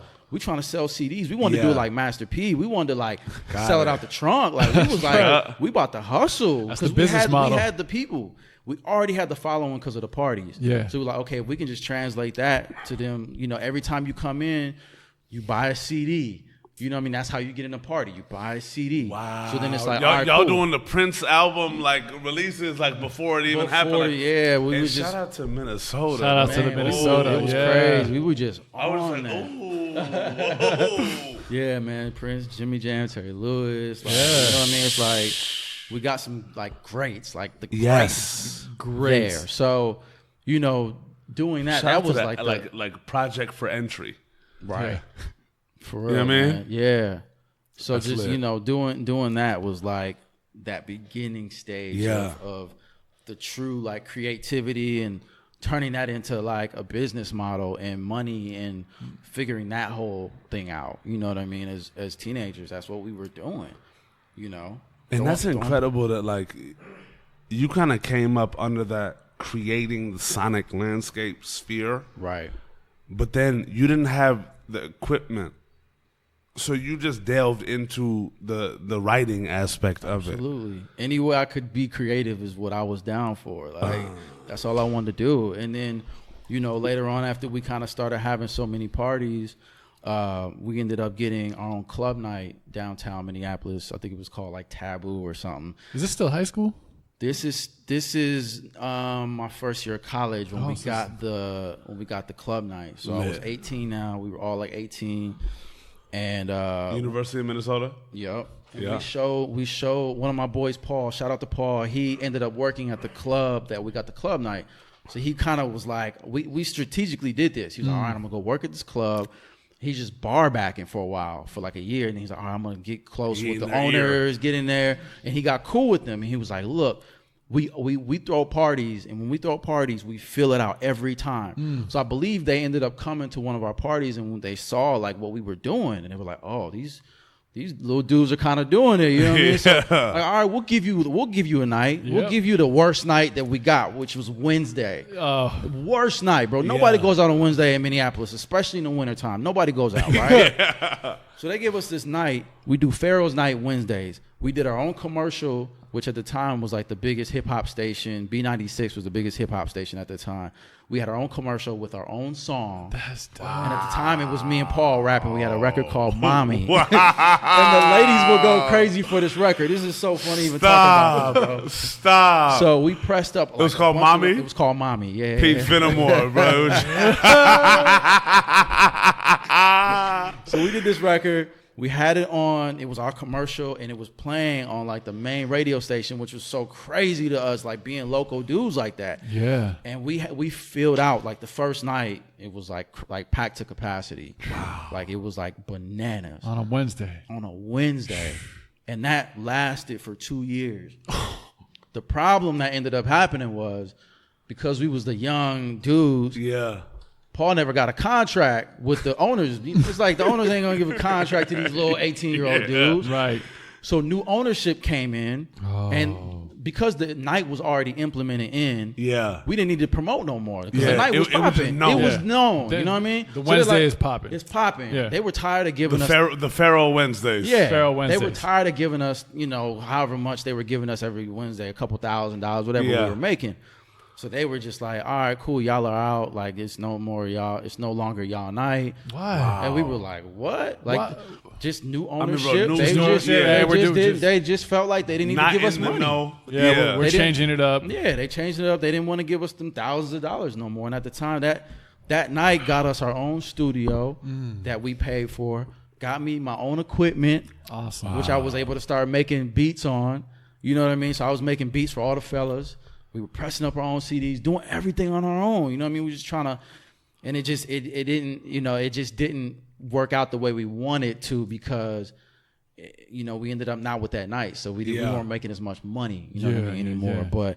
But, man, it was a run though. It was definitely a run. 2 years is a very long time. And that's a blossom period. Yeah. Like in like freshman year of college, like literally 18 to 20s. It was crazy, man. It was a fun time. I mean, even opening, I remember my homegirl at the time, this girl I used to talk to, she was talking to Nelly. So like every time Nelly would come in town, that was his joint, you know what I mean? Yeah. So she used to love us and love our music. So she was always promoting and helping out. So she told Nelly about us, like, yo, these kids, the Pharaohs, and he's like, all right, let me hear. So he heard something. And apparently he loved it. So I remember this call. She called me. She's like, "Yo, he wants y'all to open for him when he comes to Minneapolis." Wow. I was like, "What?" Whoa, what open up, Dirty? And this is around the time when I'm saying this is the height of Nelly. Like, this is when Nelly was like, Nelly, bro. It was crazy. Wow. So, and what's even more crazy is like I got to open for Nelly, and I'm not even a rapper like that. But I'm like on stage opening for Nelly in front of all these people. Oh, wow. And I never forget it. It was on a Wednesday night. Oh, wow. And so after that, I remember walking to our club night and people driving by, like playing our record and singing along. Shit. That was like the first time I felt like a celebrity. I was like, yo, like this is wild. Like this is a celebrity moment. You know what I mean? Like it was crazy, man. It was a lot of fun. That's insane. Yeah, it was fun. That's like the quintessential Kodak moment, but like video, just like expanse in scenery. Man, and mind you, this doesn't happen in where we're from. It just doesn't happen. Like nobody really comes out of Minneapolis and really makes it like that. Especially at that time, like, you have a lot of artists now and writers and producers who are killing it from Minneapolis, even out here. But at that time, it was like, nah, dude. Like we don't see celebrities walking down the street. We don't see people at the mall like that. Like it's just unheard of. Yeah, you know what I mean. So it was a big moment for us, definitely. Man, yeah, it was great. what that kind of like? So take us through after that night ended, right? And it didn't become as, I guess, like the floodgate was stopped. Right. There was a dam put in front of that. yeah. Absolutely. And that was just, and mind you, like, shout out to just like new operators coming in, not understanding culture. Right. Right. They're over here like, okay, bottom line, why are we paying these guys this much? Da, da, da, da. Like, if they were smart, they'd understand it and then make the decision. They didn't. No. But so now you're like kind of in the throes of your like sophomore, junior year in college-esque. Yeah. Y'all got the community really bubbling. Right. I just feel like based on the way that it's been kind of culminating, it's just like there's just energy. Right. Right? It's starting to become real. Right. In all aspects. It's just like something like where, you know, it started as the Pharaohs, right? And then it just became something like, holy shit, possibility became way more closer to reality. Absolutely. Right? Take us through that, like, how did that start to really develop, and what were those moments like, and what was that period like after it ended, and then cats start really evaluating what that next move is?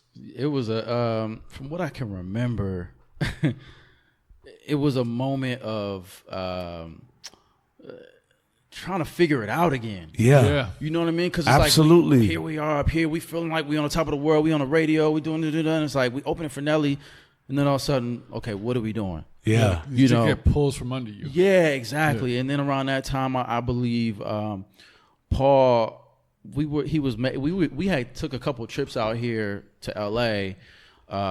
And, you know, we had a couple chicks out here, whatever. We were just making trips. And there was a girl out here. He was just like, "Yo, I'm gonna just move to LA." And I'm like, "Why are you moving to LA, bro? Like, what? Come on, bro." 'Cause at that time, and a lot of reasons why me and him were kind of carrying the load, the heavy load of the rapping, was because the other homies that we had, they went to college out of state. Oh. So a lot of my close friends had moved away, and it was just really me and him. Oh. So then after he moved to LA, I was still in college and I was kind of by myself again. Wow. So once again, here I am in another moment of like, all right, I don't really rock with none of these college people like that. It's not really my, you know, not my thing. Like, so it was like a lonely situation again for me. You know, here I had this like my homies who like rap with and, you know, kick it, whatever. Now they're gone. So I'm going to like college parties by myself or with like a couple homegirls I knew, and it just became like this lonely situation again. And then from there, I don't really. He kind of was back and forth, but at some point, I kind of started to think like, man, I gotta get out of here. Like I kind of done a little bit of everything. Yeah. I kind of started to think that. I wasn't ready at that moment, but I remember thinking you that. wanted like, more. I wanted more. I was like, okay, what more can I do now? Like, I feel like I'm pretty good as a producer. Now I'm getting a little bit better. But, you know, I got to get better. What can I do to even get better? So you know? For you, was being a producer like more the career path? Was that like a conscious thing? Because I feel in college, you kind of have to start making those decisions of like, it all starts with like, what do you major in? And then, you know, you always hit that point where like the first couple of years you're having fun and partying, but then you're like, all right, everyone else around me is kind of getting their shit together. And the next couple of years I'm going to be out of college. I got to get a job. I got to start my career. What is that? Did you have those thoughts of like, was music that for you? Like as a producer, like, yo, I want to be a producer. If I'm going to do that, this is what I need to do. Was that like a conscious thing? I just didn't know.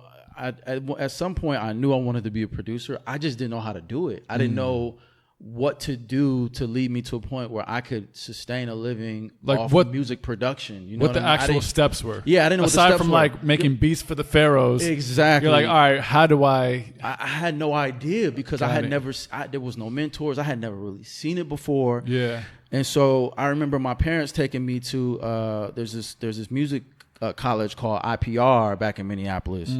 And I remember having a sit down or a meeting with the counselor there to just kind of go over what it would mean if we went there. And I just remember it being extremely expensive and it wasn't credited. So here I am. It's like, okay, if I did go here, like if something doesn't work out, I have nothing to fall back on. So it didn't make sense for me to go to a music college. Right. You know what I'm saying? If I'm going to already do music, I might as well go to college, try to do something else, but still do music. So that way, if music didn't work out, I will fall back on it. Yeah. You know what I mean? And so Absolutely. we just decided like, nah, the music college thing is not really for me. And I could kind of tell. I was like, this ain't really my bag. Like just even touring that school, I was like, nah, this ain't for me. And I was like, I already do this, you know? Yeah. So it was just a moment for me. I was like, all right, I got to pick something. By then I was like a junior in college. I'm like, I got to pick something now. And at that moment I thought I really like history. I was like, oh, I might be a history teacher. I don't know.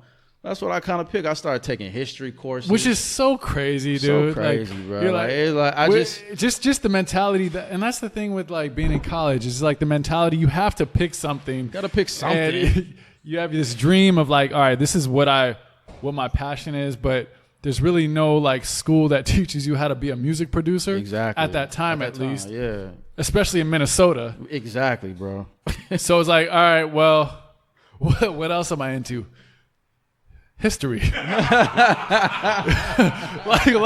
like you see the opposite ends of that, man. Ends. And that's so real though. It's so real. You know? You're just trying to figure it out as a college student. You know, Yeah. like, I don't know. I like history. I like learning about things in history. So I guess I should be a history teacher. Like, makes no sense. Yeah. But you know, I started taking those courses, and I'm like, nah, this ain't for me either. Then the real moment for me that happened, I started taking a world music class in college, and when I was in class for that, I remember not even paying attention because all I could think about was music outside of this classroom.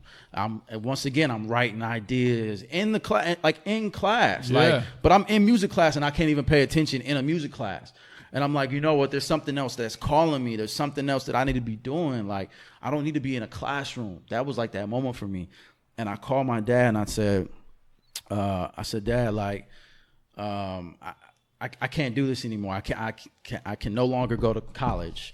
I have to do music. It's in me. I have to do it. And he told me, you know what, son, I already know. Wow. He's like, I already know. This is what you were born to do. Go do it. He said, you know what? It's going to be the hardest thing you've ever done, but go do it. Which, shout out to your father right shout there. out to Pops. Because, man, like, we put this weight on college just like culturally in the U.S., right? Yeah. We put this weight on college like it's a prerequisite to any job in the world. Right. No matter what the fuck you major in, Right.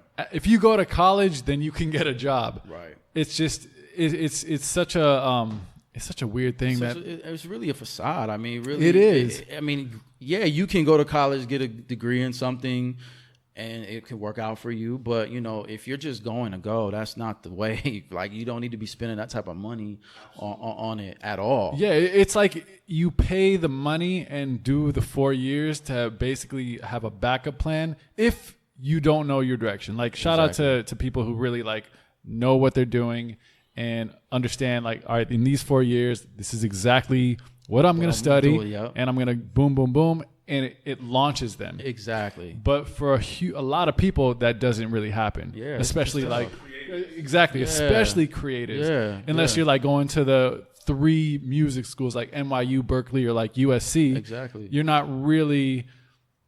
There's no like place that takes you to that next level or builds that into the music world. And even still, those schools, right? There's a balance between like that structure, because I feel like the world of academia builds that structure in people, right? Yeah. And there's something in which the confines of structure can really help somebody, and the confines of structure can really hinder somebody Yeah, in terms of like, bro, like I just want to expand. I don't need to be technically sound. I want to explore. You know what I'm saying? And that's the divide when it comes to truly creative beings. And yeah. And those people, you know, and if you're one of those people listening right now and you're one of those creatives, then you need to just go create.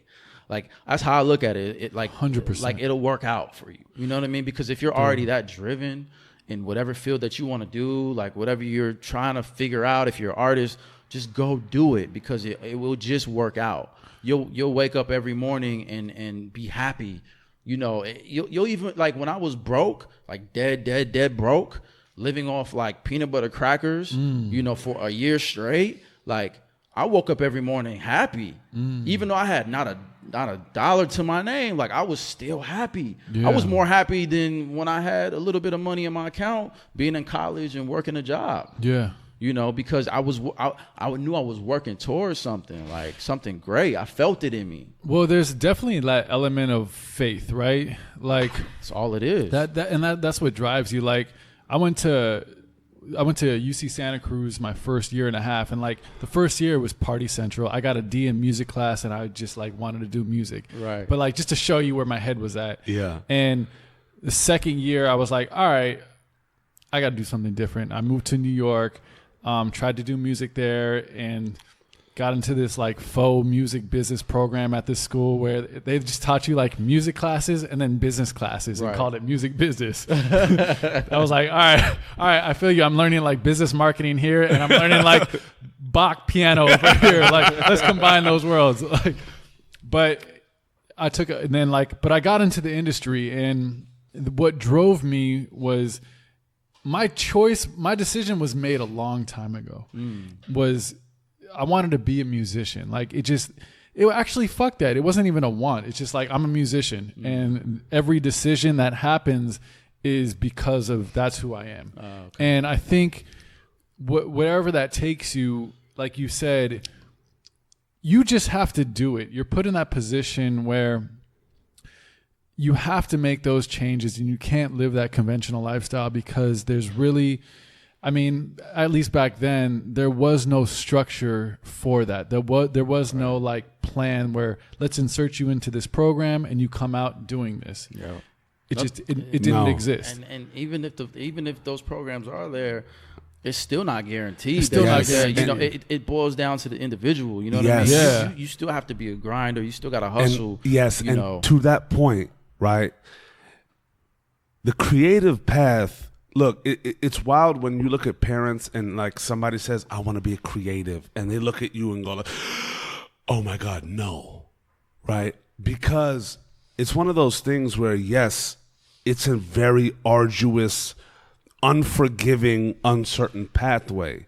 Like, especially in this day and age, like if anybody's like really like battling that, I truly feel like you have to really look at yourself in the mirror and make that decision. It doesn't have to do with you telling your friends that and then being like, fuck yeah, like go get it. It doesn't have to do with how it sounds, because how things sound always sound great. But if a motherfucker's gonna take that path, whether they make it or not, and that's always a reality, right? You may not make it, right? But that shouldn't be the thing that stops somebody. I feel like those that really choose to pursue a creative pathway as opposed to your standard academic really carry a far bigger burden on themselves than anybody in the comfort of academia, get a job and kind of build off that. Right. Like, let's just make that a big reality, in that the artist's grind, as beautiful and as, dreamlike as it may be, is really for a person that is willing to die for it. Absolutely. And it's funny you say that, because I always would say that to myself. Like I'll die for this. I would say that on a like daily basis. Like, I'll die for this music. Like this, because you have to say that, and because you don't know what you're gonna go through. You have to believe You that. have to believe that. You know what I mean? And if you believe that, then anything you go through is easy. Yeah. Well, exactly. Like being broke, it's so funny when you're talking about like eating peanut butter crackers, and that's why I kind of brought up like you're living through this like fate that it's gonna happen, right? Yeah. And that's what drives you. That's what wakes you up. That's what gets you through. Being broke isn't like shit, dude. Like who gives a fuck when that's leading you? Right. Like it really isn't. Like everyone's broke. That's Yeah. just that's part of it, but it's come so secondary. But what's crazy about that is that's the biggest fear. You know, people don't do that or don't pursue those things because they're scared of being broke. They want the You know? comfort. They need that comfort. And you realize like once you do it, yeah, like things are gonna be hard. Like, fuck, man, I would order a pizza on Monday because like off the special, off hours, and I would be like a slice a day for the week. Yeah. For real. You know, like, but who cares? You're not thinking about the fucking what you're gonna eat. You're thinking about making the music that Making you're the trying to do. music. It's just Yeah, like man. it just It's- comes secondary. There's not much to fear at that moment, Right. You know, because you're driven by something so much bigger. Absolutely, man. It's you know, another thing too that's interesting is like the intentions of a person. Like if your intentions, if you're saying I'm a creative person, but your intentions are to make money and whatever that The you know, spoils. whatever you're going into, like most likely it doesn't work out because your intentions are to make money. So as soon as you hit like a roadblock, as soon as something happens or a year or 2 or 3 goes by, most of those people, they fade out because the money was driving them. The money was driving them. Yeah. You know what Yeah. I mean? Yeah. It's like, for me, money was never a factor in it. I didn't even think about money. I didn't even think about Grammy. I didn't even, to be honest, I had never even watched the Grammys until I think I got to LA. I didn't even know what a Grammy was till I started being in like writing sessions. And this one writer, this girl, she was like, "Oh, I gotta win a Grammy so bad." I'm like, and I was thinking about like, what's the Grammy? Oh yeah, the Grammy. Like but I had never watched it up until that point. Yeah. Like growing up, I didn't know. That these wasn't an things. That wasn't aspiration. an aspiration for me. Money and Grammys was never an aspiration for me, ever. It was always like the music, being creative, like what can I do to like make the dopest like music ever in life? You know what I'm saying? Like that's what kept me up at night was that, and solely that. And that's the only reason why, you know, I believe that you know, I've gotten to where I've gotten to in my career is because my intentions were not money. My intentions weren't driven by, you know, other worldly possessions. You know, it was like making the greatest music I could ever make, period. You know, and with that, that's what drives me every day to be better. Absolutely. You know, it's not all of these things that I've gotten from it. It's like, nah, like, how can I get better? Yeah. Constantly. You know what I mean? Like, I feel like half the time I'm like, I go crazy. I wake up in the middle of the night and I'm pacing back and forth, and my wife's like, "You good?" She's like, you know, she's like always asking me like, "Are you all right?" Like, or he's just having a moment. Like, she knows me. Like, I just have my moments where I'm up super late at night and I'm writing down ideas. I'm making a beat. I'm going through these, you know, these things. I just do weird things just because it's in me, though. Yeah. You know, it's. I let it lead me. I never tried to lead it. You feel me? So like, I just go with the flow. Yeah. You know, and I think that's why it's really just worked out for me. Yeah, when you give in to that, man, that's like, I think one of the challenges that a lot of people can go through, because you do have to kind of let go. You have to. If you're gonna make anything of yourself, have to, especially man. in this industry, like you can't go into it like, all right, here's my 5-year plan. Ready? Bro, and I've heard a lot of people do that. No, it's just this isn't that world. Like you have to man, you have to commit to yourself and like let go of what you think your lifestyle or everything should be, and just focus on this is who you are. This is like what fulfills you. And if you're cool with not making money for a little bit, and you have to value that, you really do that. I don't say that lightly. Like making money is a very important thing for most of society. Sure, absolutely. And that's great. if you choose to do something in the creative world, most likely it's not going to pop off like that for quite a while. Yeah. So and it might pop off early or it might not. Everybody's situation is different. You just have to know when it pops off. But it can't even be like a factor of the equation. It's Absolutely. like whether it does or it doesn't, like let go of that, that, and be you. And then if it comes, wonderful, mazel tov, I love you. Ooh. Yeah. And but there you go. but if it doesn't, like, trust in this that like it's probably going to come just a little later. Just a little later. Yeah, man. And even in that process, you still have to survive as a human. Like, and that's you know, real test. For real. Yeah. And like, you know, I love David Dan for bringing this up in this manner, is that he was like, bro, fuck the starving artist mentality.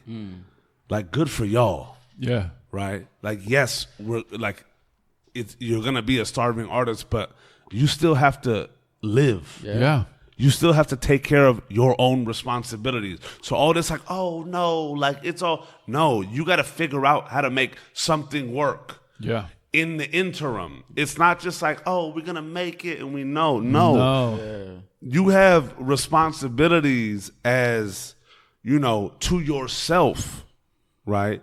And one of the like most brilliant things out, like, and now that we're into this with the whole, you know, had the convo with Pops, I'm leaving, you know, I can't do this. And then naturally it had to been a move to a location. Yeah. Right. But I feel like one of the most brilliant and poignant, you know, moments in your story is that you also met the love of your life before this whole process started. Right.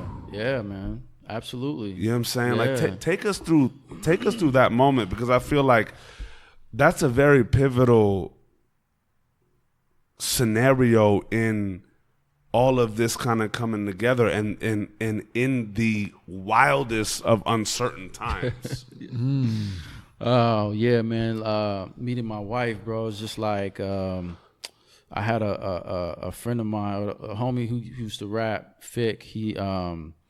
I was producing for him at the time, and you know, we had this tape we put out called Rahki versus Fick. That was like another like big thing in the city, and he was performing and brought me on stage, and I saw her out in the audience, and you know, I had known every female in Minneapolis. Like, it's, you know, it's a city, but it's a small city. Absolutely. So we all kind of know each other, and but I didn't know her. So I was looking at from stage. I'm like looking at her like, hold on, who is Shorty right here? Like, hold on, okay. And I think I might have been tipsy or something. Like, I get off stage and I walk right up to her like, yo, you want a friend? And she started laughing, right? Super corny, but it was more just like being funny, you know what I mean? And so she started laughing. She's like, yeah. So we like go back by the bar and we're just chopping up. She gave me her number. We exchanged numbers or whatever. I waited a week, call her, talk to her for 3 hours, which I had never. Up until that point, I had never really done that before, especially just meeting somebody new. Yeah. You know what I mean? Like off the bat, it was like some sort of connection I had never felt before. It was like post-creative playerism, like I like actualizing. Post-creative playerism. I like that.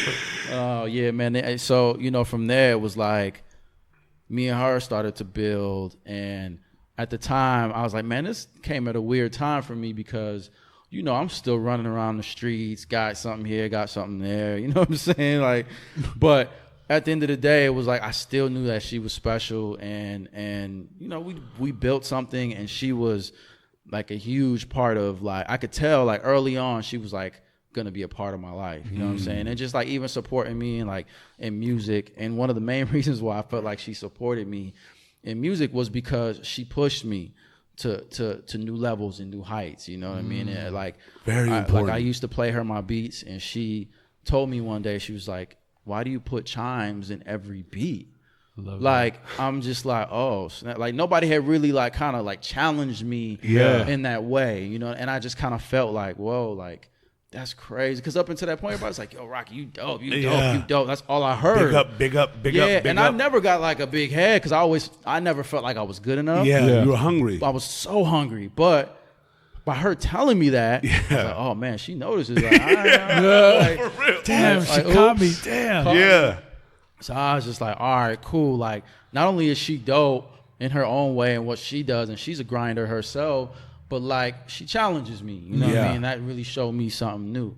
There's growth potential. It was exactly. It was just something different. So, yeah, man, we built something from there, and there was a time when I hit another situation where I was like, you know what, man, I don't even want a girlfriend no more. Like, I'm back on my music grind. Even though she had been there and supporting me, I was like, I'm done. I don't want to be with her no more. So I broke up with her, and 2 weeks went by with me not thinking about it, not even whatever. Right?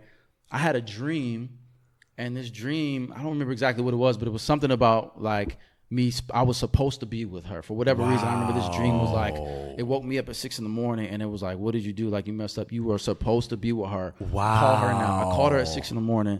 She accidentally picks up. She was on the phone. She was on the phone with her dad at the time, and she accidentally picks up. She was not supposed to pick up my phone call. Wow. Because that's just who she was. She wasn't a girl that he's calling me again. He's calling me. I'm gonna pick up. Or she didn't hit me those 2 weeks. She was already dating. She's like, oh, you don't. Okay, cool. She's like, yeah, that's how she was. Yeah, like, good for you. She had her time when she was like crying, but she wasn't. Yeah. I didn't know that. You know what I mean? So I called her and I was just like, yo. She was like, what's up? Like, she's like, I was like, yo, like, I just want to. Can I take you to lunch? And she was like, I don't know. And I was like, I need to talk to you. She's like, all right, cool. So I brought her some flowers, went to lunch. There you go. Mind you, she doesn't like flowers. I feel So she let me know. Yo. I don't like flowers. Why you bring me to, I don't like flowers. I'm like, man, that's why I like you. Like, I rock with you. Like, you keep it 100. Like, you keep it a buck with me. I love that. And so, because I thought it was corny anyway, bringing flowers. But I was like, just trying to do in my mind what I thought was the right way. What a man and a woman should do. What's this like? Yeah, exactly. So we did that, and we had a conversation. She just told me, she was like, if I get back with you, don't ever do this to me again. Wow. And I was like, you know what? All right, cool. Yeah, that sounds some real shit. Never did it to her again. I was like, I'm gonna marry this girl. You know what I mean? Wow. And that's we went to the next level, got married, went to LA. Wow. Yeah. That's amazing. And you're and so y'all got married, and you're fresh on your journey moving to LA. Super fresh. Like, this is something that a lot of like aspiring musicians do not go through. Right. Right? You've created a union with somebody that you know is special, and you're gonna build your life with. Build a life. Right? And you haven't even like gotten to a semblance of stability. Bro, let me put this into perspective for you. Please do. So when we got married, she had everything together. Okay. She had a car. She had bought a house with her cousin. Wow. Oh, wow. She had a career, not a job. A career. She was a teacher. Okay. All set. Me, I had nothing, bro. Nothing. No car. Shout no out to crib, Queen, though. No nothing. Nothing. Yep. All I had at the time, I had like a. You had a dollar and a dream. I had a dollar and a lightweight. dream. That's all I had, bro. Yeah. That's all I had. And from there, it was just like she was willing to give up all of that to move to LA with me. Wow. She gave up. She sold her house. We drove her car that she had bought out here. Yeah. And she gave up her career to come out here and try to get eyeball jobs, because when you transfer from when you're a teacher in Minneapolis, you can't just come out here and start school teaching. districts and all They're that. different. Yeah. Credentials Yeah. or whatever. Yeah, they're different. She didn't have her master's degree yet, so she had to have a master's degree and all that to even begin to try to teach out here. Wow. She had to come out here and start from ground zero. Damn. She did that for me. Wow. Because she believed in my dream. Incredible. You know what I mean? Like I And had shout out to you also, though, because like that's a very strong woman. Absolutely. Right? But that's also not the type of woman that would just believe in some fickle boy's dream. Right. True. Exactly. Right. She had to truly believe that you believed She had as to much as believe. she did. Like Yeah. that's the gorgeousness of this scenario. Right. Right. You're not just having like, it's just some like girl that's like, oh, you want to be a producer? Cool. Like Right. she had her career, like she had her life set. Exactly. And she wasn't playing little boy games anymore. Nah, man, this was real But life. that dedication, like, look, I will uproot this. And yo, shout out to Queen for believing in you and your dream and y'all's union enough to say, you know what? This is one of those moments where I'm going to need to take the sacrifice. Right. Exactly. Boy, oh boy, I tell you that was a crazy moment. Yeah. Like, just even for me, like, as a man coming to LA and like sleeping in her friend's bed. Her friend happened to be out of the country at that time. So she was like, oh, I got a crib, I got an apartment in Hollywood. Y'all can stay there for a couple weeks while I'm gone. And me being a man and wanting to take care of my family and sleeping in a girl's bed I've never met, mind you, in some random person's apartment. Yeah. Like honeymoon period. Yeah, honeymoon period, mind you. Literally. Yeah, like I'm thinking like that first night I'll never forget. Like I didn't even barely sleep. I'm like, no, I gotta get out of this situation. Wow. This is real life. Responsibilities. Like real life, bro. Like either you gonna sell some beats and get some hits, or it's not gonna work. Yeah. But what I told myself was, when I leave Minneapolis, I'm never going back. So I knew I would never be comfortable again. Got it. You know what I mean? So I knew I had to make regardless it work. of the discomfort. Yeah, you'll never I had be to make it work. No matter what, I had to make it work here. It was life and death. It was life and death, bro. Damn. It was life and death. With the world of responsibility. With the world. And it wasn't just you anymore, like I'm just gonna lock in, like I don't care about anything, like this, that. It was you, and also you and somebody, and which a was wife. your partner in life that had it all together. I had it all together. That had to be like crazy pressure in your world also, bro. It's crazy because like you think about doing something like music or anything creative where you pretty much have to be single. Like, right? Yeah. Like that's kind of like the consensus. Like, yo, I can't. The conventional. I can't be in a relationship right now because I'm just an artist and I'm doing this and I'm, all these things. That's just like, nope, you don't got time for that. But you actually, before you even got started, you're like locking this down, boom. Yep. And it's just that's such a very unconventional way of doing it because the level of responsibility, it's not about you anymore. Right. The risk is so much larger. When you're on your own, my friend's father had like this really good line that stuck with me. He said, when you're all alone, you're not tied down to anything. My friend's father had like this dope quote. Like he was complaining about just like his life and shit. And his father said, shut the fuck up. You have one mouth to feed and you don't even need to feed it that well. Wow. Facts. Super facts. Facts. And like, that's like a whoa. Yeah. When he told me that stuck with me so much because it's so true. Like when you're by yourself, you can kick it on eating like a Big Mac a day and just like top ramen. Yeah, whatever. And it doesn't matter like at all. Right. You have nothing. You could do it.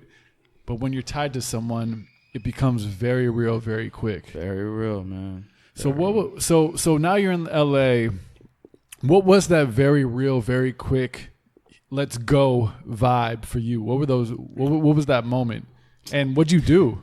It was the first day we got here. That was that moment that I felt like let's get it. Like I pulled my computer out and I made 3 beats that day, like or that afternoon. Like I remember those beats too. Like I was trying to get to it because the reason we chose that time to go to LA was because DJ Khalil, who's a mentor of mine and super producer, he wanted to sign me.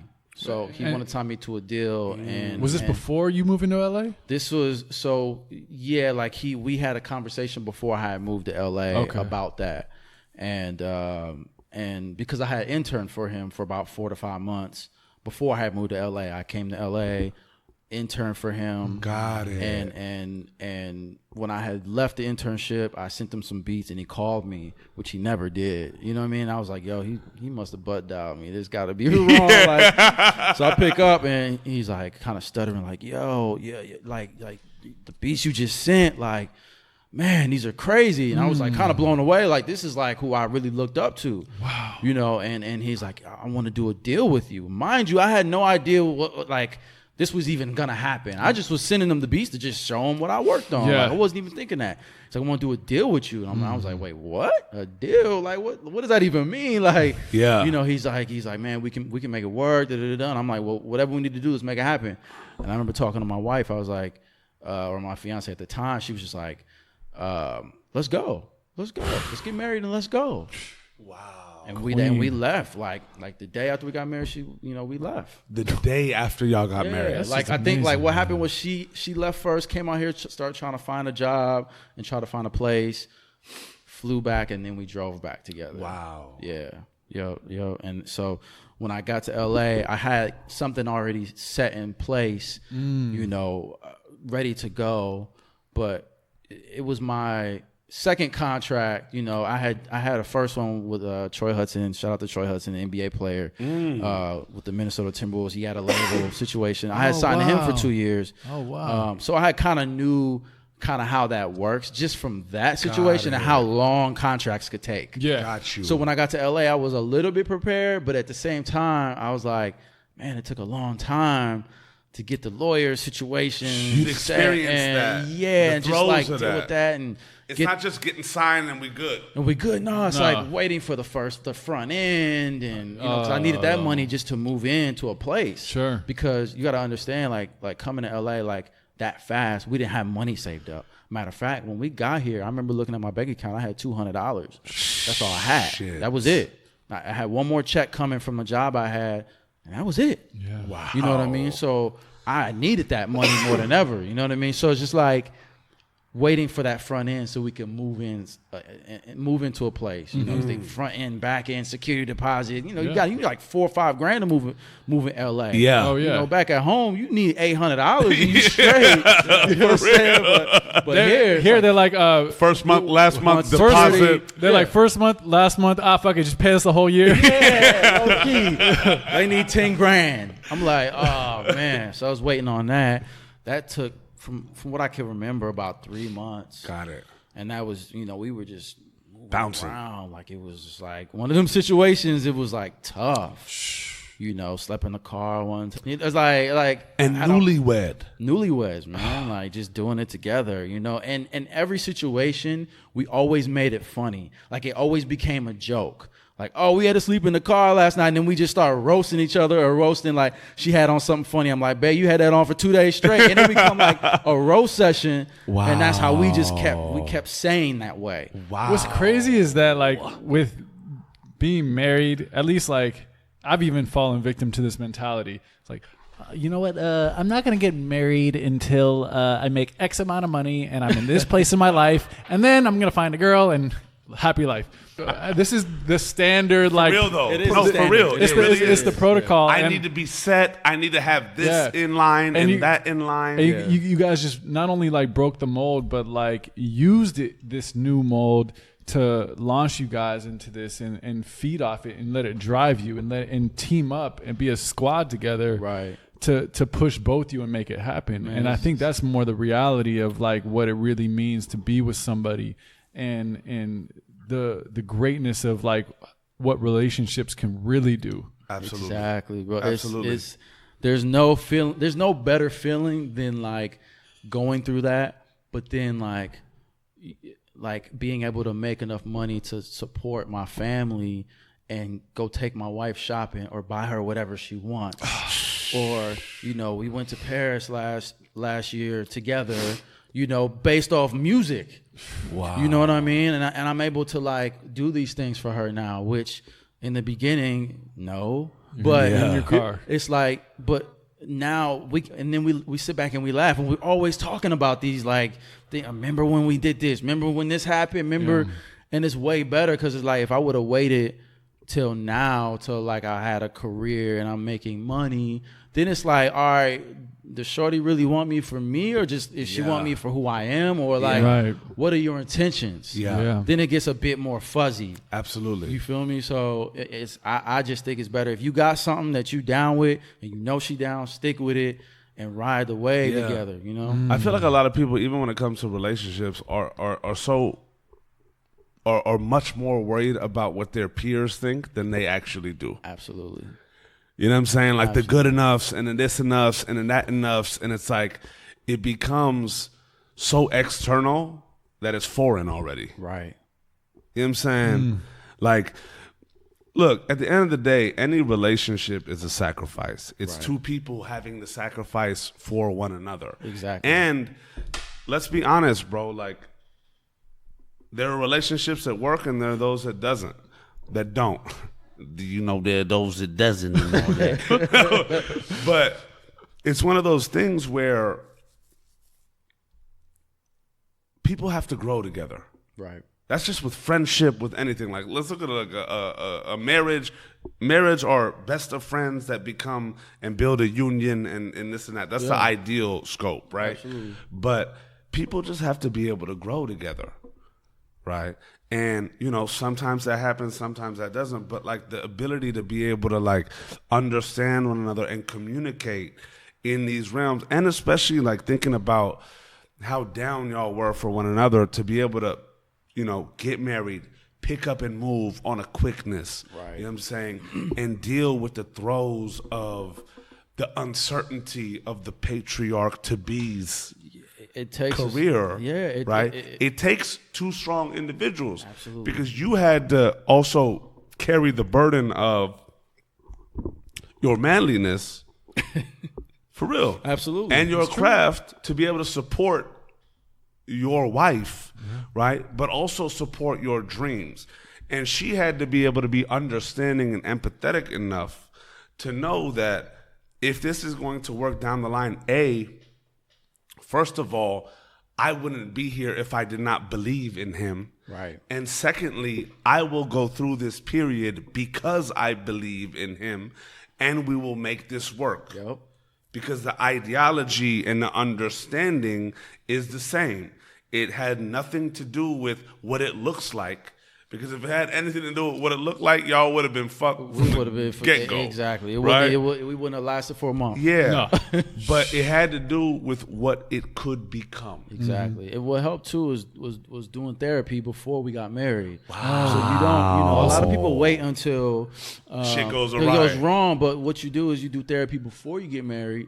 And we did therapy with my parents, Awesome. which was, you know, it's like, all right, y'all already got this figured out, you know what I Yeah. mean? So it's like, let's just chop it up. Like I remember my pops telling my wife, like, look, you know what he's trying to do. He wants to be in music. He wants to be in the music business. It's gonna be hard for you. It's gonna be extremely hard for you. And I remember her telling me and she was prepared. She was prepared for that. She told me, she said, if I wouldn't have had that conversation with your dad, I don't know if I would have been able to withstand how long it took for you to make it. Wow. But because of that conversation, it really put things into perspective for me. Yeah, just saying something like that, like, Yeah. and not coming from you. Right. Like coming from you, it would be like a complaint, like a little longer, a little longer, a little. Exactly. But coming from your father, someone who is the first person who believed in you to Right, do that, to do which is that. still crazy to me. That Yeah, is for real. so lit.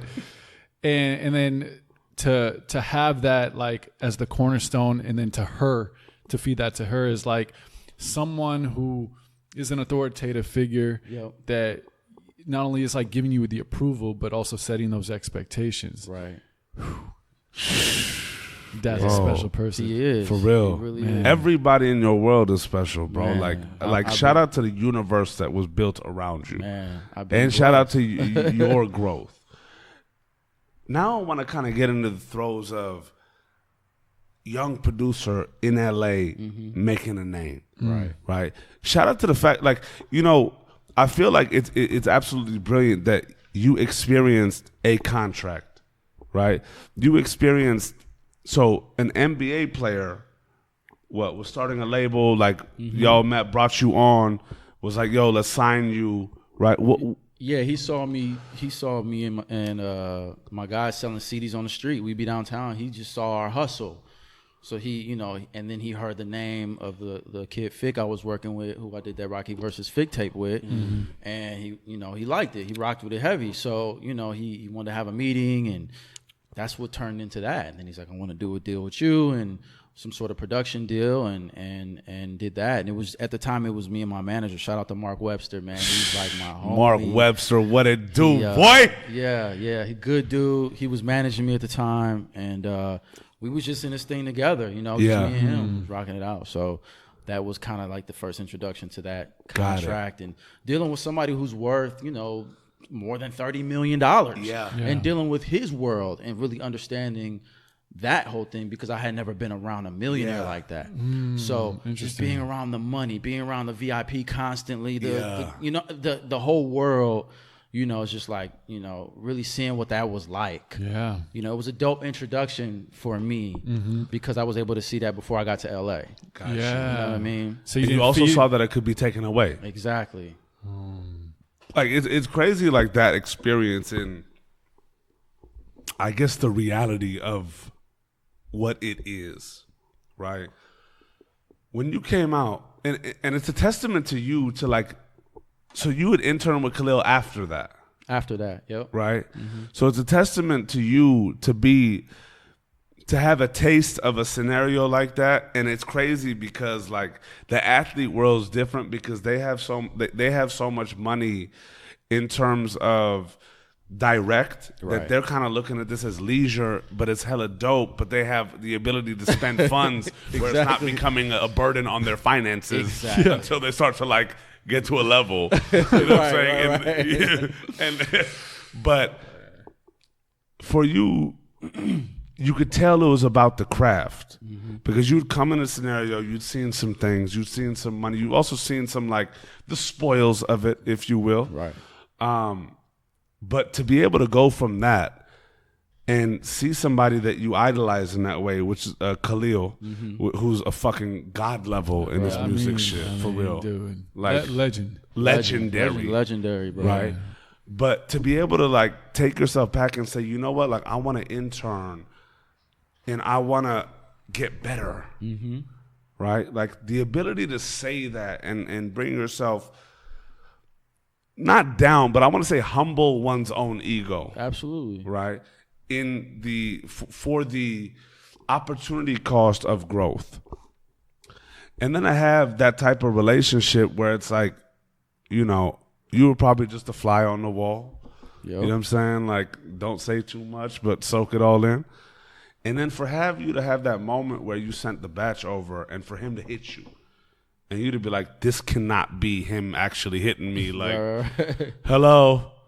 And he's actually talking to you. And you're like, oh, shit, wait, this isn't one of those moments. And then come out. How was that, got married, came out here, knowing what deals look like, knowing what the waiting game and also the negotiating game looks like. You're already privy to that, but it's still new. You're right? It's still like, okay, like this happened here, but the landscape is different. Yep. How were those initial years, and what was it that kind of helped you keep pushing through? And first of all, what was it that helped you keep pushing through? And when was that moment where it started to become more real? What helped me keep pushing was never being satisfied. Constantly wanting to be better, and never feeling like, oh, I made it. You know what I'm saying? Like never being like, oh, this is it. Like even when I signed my deal with Troy Hudson, it was like I knew that was a learning experience for me. Interning for Khalil, I knew that was like just a learning experience, growth. And it was all about growth for me. Like like just getting better. That's all I ever cared about was how can I grow, how can I be better to better my craft and to make the best music possible. That's always what it boiled down to for me. So for me, it was always easy to kind of bring it back down. After Troy Hudson, it was like, all right, let me bring it down. Let me intern now. And it was like, okay, cool. And then sign a deal.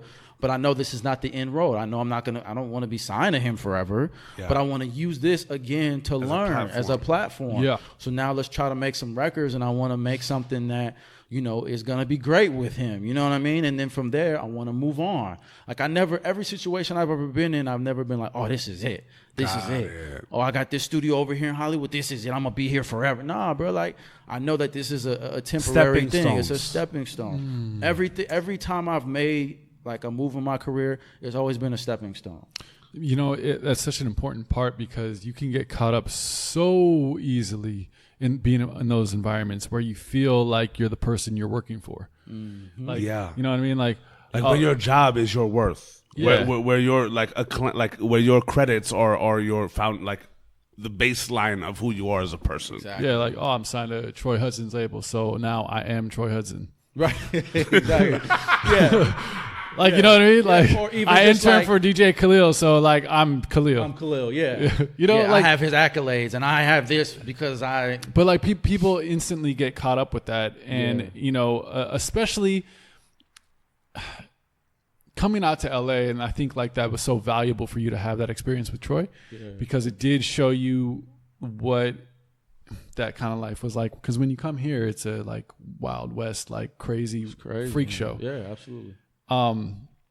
But you can get caught up so much in the lifestyle. And I think when people set out to do music, you kind of always come to those crossroads with yourself of dealing with your own ego and your own career, because you could be rolling with like a lot of people that are very successful, and you're going home to your like broke down studio apartment with no AC. Exactly. You know, it's a weird dichotomy. You could be, you know, literally partying at the club, VIP, bottles, people throwing money around, and you're like, damn, I don't know, should I get the pepperoni? Nah, I'm not gonna get it. I'm just going with cheese. I don't want to spend the extra 39 cents. Like, that's real. It's real. That's so real, bro. You know, and that's like that's this crazy shit that goes on. So Yeah. you do have to kind of step back and think about the mentality of like, if you have, I mean, which you were lucky to have, a quality of yours that like, luckily you had that. Right. Where you're like, okay, this is a stepping stone. Let me just not get caught up in this, and let me learn. Let me just like kick back and see this and be among it, and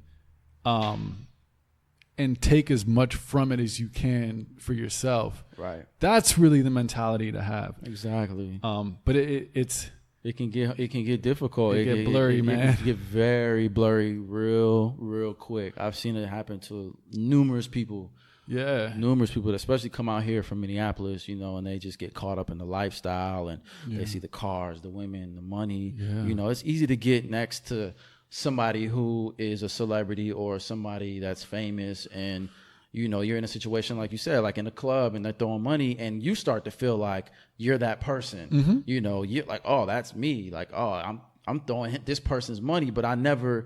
Every situation I've ever been in like that, I've always been like, that's not my money. Like, I don't care. Like, I'm just here kicking it. I'll take a free drink, but I'm not like. it can be like a drug. It can be like a drug. Yeah, man. It's definitely a drug. Yeah, you get used to. You're like, oh shit, this is like.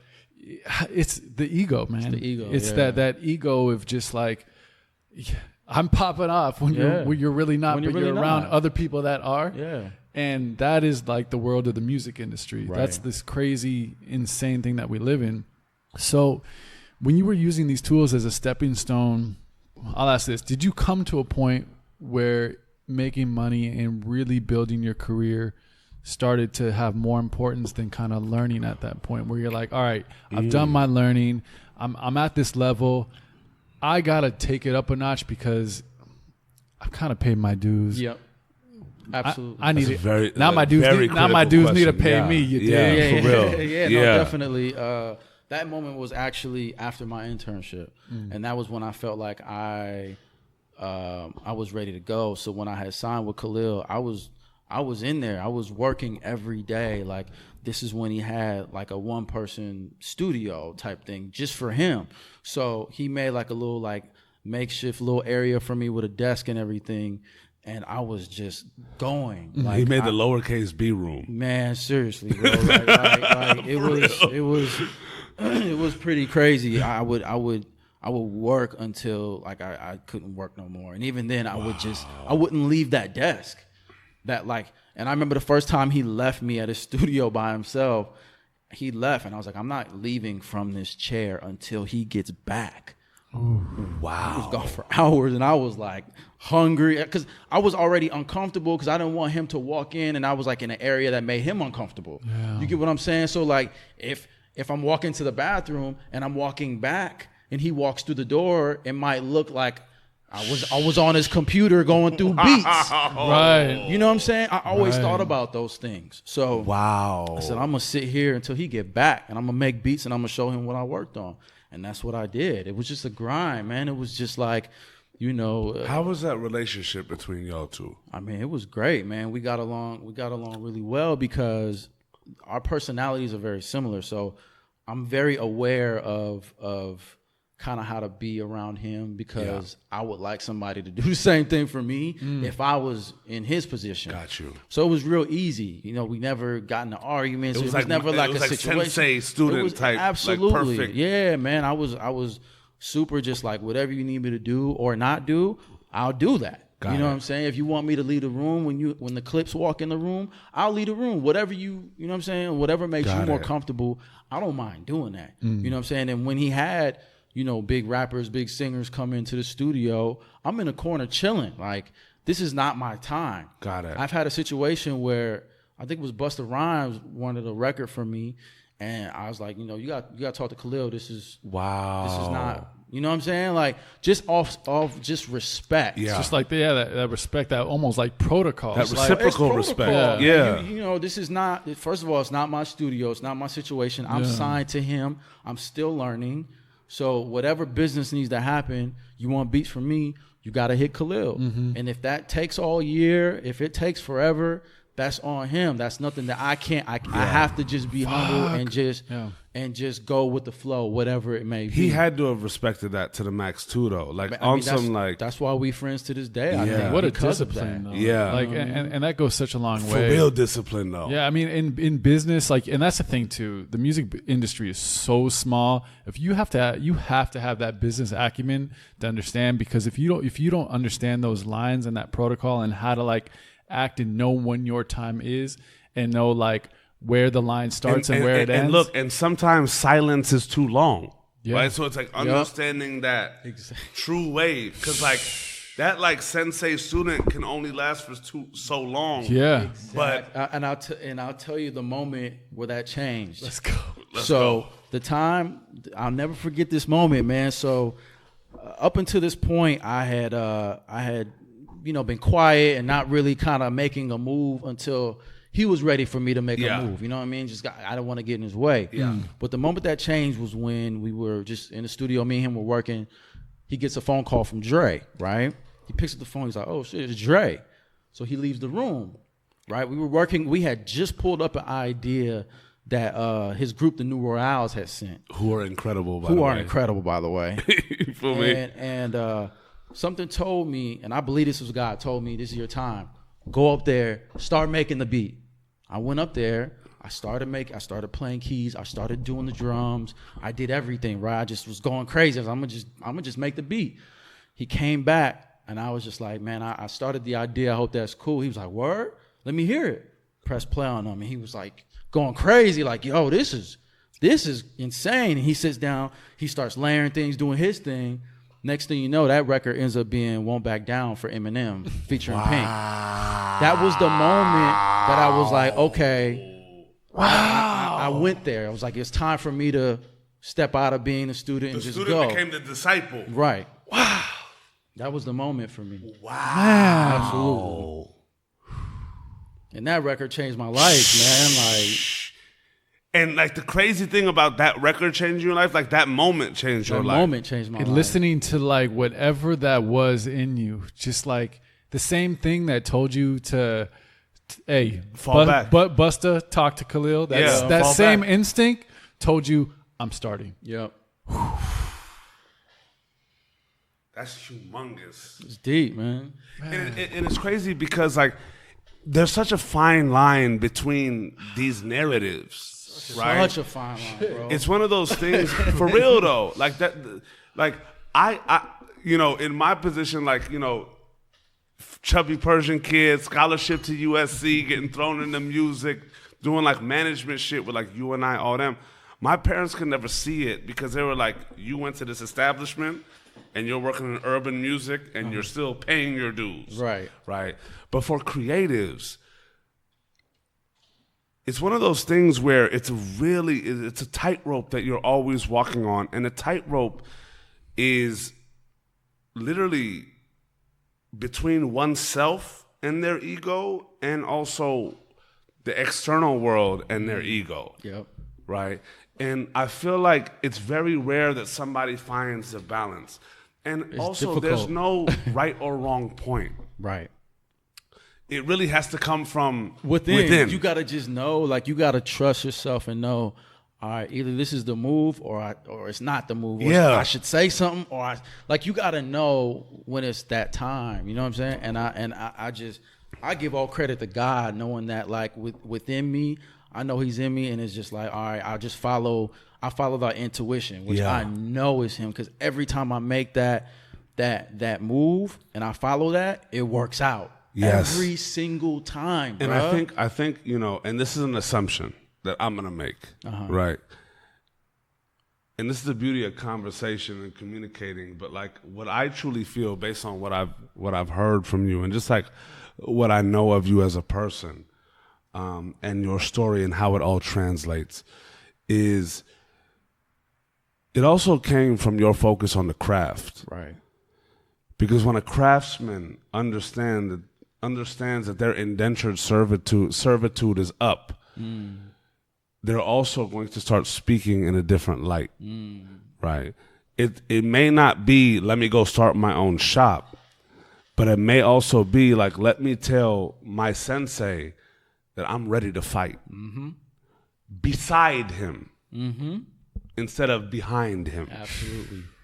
Right? That's exactly what happened. Yeah. And that's fucking You hit lit. that on the nail, bro. Yeah. That's the perfect analogy For that. real, but Yeah. but that's also because your focus was the craft, Right. right? And to be honest, you were under the tutelage of one of the ultimate craftsmen. Yep. Great use of the word tutelage, man. Yeah. You feel me? But hey, but for real though, and that's fucking gorgeous, bro. Yeah, man. After that moment, what was there a shift within you? Like, what was that like? Just and this is all just craftsmanship, because like that had to be a moment where it's like, yo, what? Dre's on the phone. Wait, M and Pink. Wait, smash of a record. Right. Wait, my teacher. I started without him. Right. Instead of him chastising me and being like, bro, what the fuck you doing? He was like, let me hear it. Yeah, like And excited too. Yeah. And then he came in like, okay. It was like Neo in the Matrix type shit. Absolutely. You know what I'm saying? Like, you actually, like, you were the one, and he, shout out to like you being Neo, him being Morpheus, right? He'd already taken you to the Oracle, and she's like, he's the one. And you still finding that, and then it just became like, that moment. What did that do? That moment do for you in terms of confidence, and how did that kind of just like start to build that wave within you?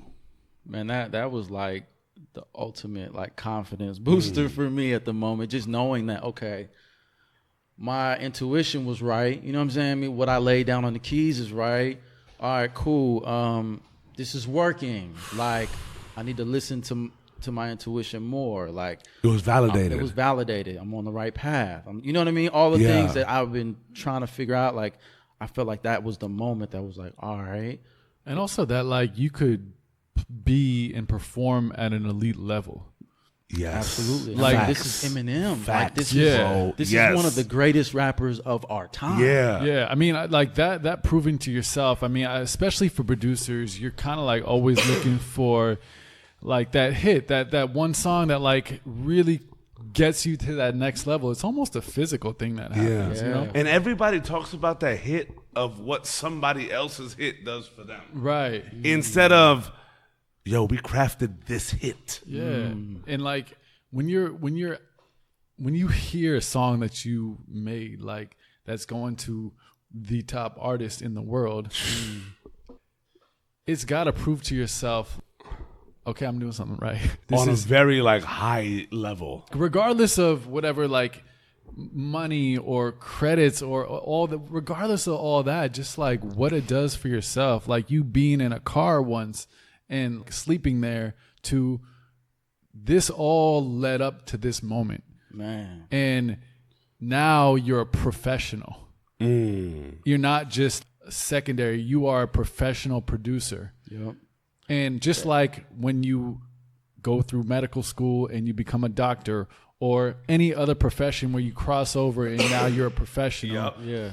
Like there is that moment where you could do this for your life. Yeah. Like this is what you can do like now. the residency becomes real. And even that record, that for me, that moment, I don't even think it happened with that record because I still felt like, okay, this is Khalil's record. Mm-hmm. You know, I'm still signed to Khalil. Nobody knows who I am. Mm-hmm. I was super excited to go look at the credits though and see my name. Yeah. You know, that was like a big moment for me. My city, my parents, it was like, yo, like, you know, keyboards and drum programming by Rahki. I'm like, what? Like, this is crazy. But there was still that moment where it didn't say produced by Rahki. Ooh, it didn't say, you know what I mean? It didn't have those things that for me, and I was very grateful for that. And I love that moment. But once again, it was a short-lived thing for me. It was like, this is great, but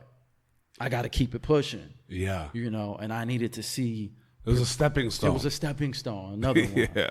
Which is, you know, and it's like, I always say, it's like when you kind of enter the like, you're like the rookie, right? But you're in the NBA. You're not in the college league. You're not in the D League. You're in the NBA, but you're just like. But you on the bench. Yeah. But you're there. But you're there. You six man of the year. You tell everyone I'm in the NBA and you're playing at that level and all those things are very real and it's a huge fucking moment for yourself and everything else going on. Right. But now it's like, now it's go time. Yep. And that was the beginning. And then from there it was just like being in sessions with him and with the artists. You know, we worked with Game for, you know, forever. Like that was like a dope moment. Did you feel like there was a shift in y'all's relationship the moment that you started taking, I guess, ownership of your intuition? Or was it still like, all right, let's keep moving? It was it wasn't really a shift. It was just like let's understanding. Like we got this together. Yeah, got it. And what's cool about that moment is seeing Khalil genuinely happy for me. Awesome. You know, it wasn't even about that's big. It's huge. Your mentor. He was so happy for me. Yeah. You know, like in this situation, when I found out that Eminem was taking the record was when I had my first son. Khalil came to the hospital to bring me and my wife flowers and to congratulate us. He said, "We got on Eminem's album. Wow. You'll be getting a check." Oh, wow. Mind you, I couldn't pay rent the next month. For real. I couldn't pay rent the next month, and so that was a situation Podcast that over. was it. All right, y'all. Joe's out of here.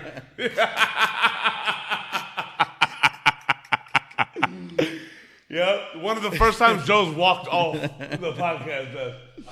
You feel me? I'm out. Wow. It's just all these moments, man. It's just like, yeah, man. So, you know, we worked for the next 2 years and, you know, worked with numerous artists. And I saw him go mix the Clips record, what's the song he did with Clips and Kanye? Kind of Like a Big Deal.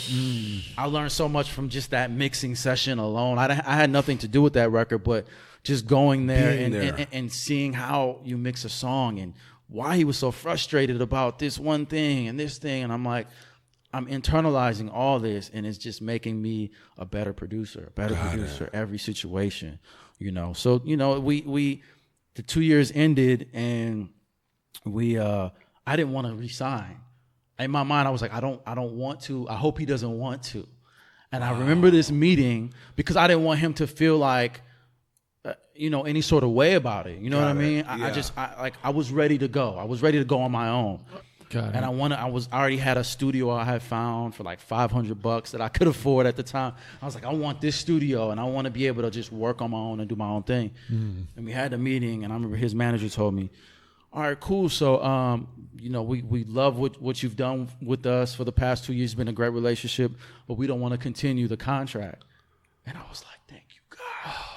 this is amazing. Wow. And I was like, you know what? Thank you guys so much for what you did and bringing me in and da-da-da-da. Appreciate And everything. from there, it was like a perfect situation. Perfect. You know what I mean? It couldn't have ended types any of better. feelings, No types no of feelings, awkwardness. No, it no was awkwardness, nothing.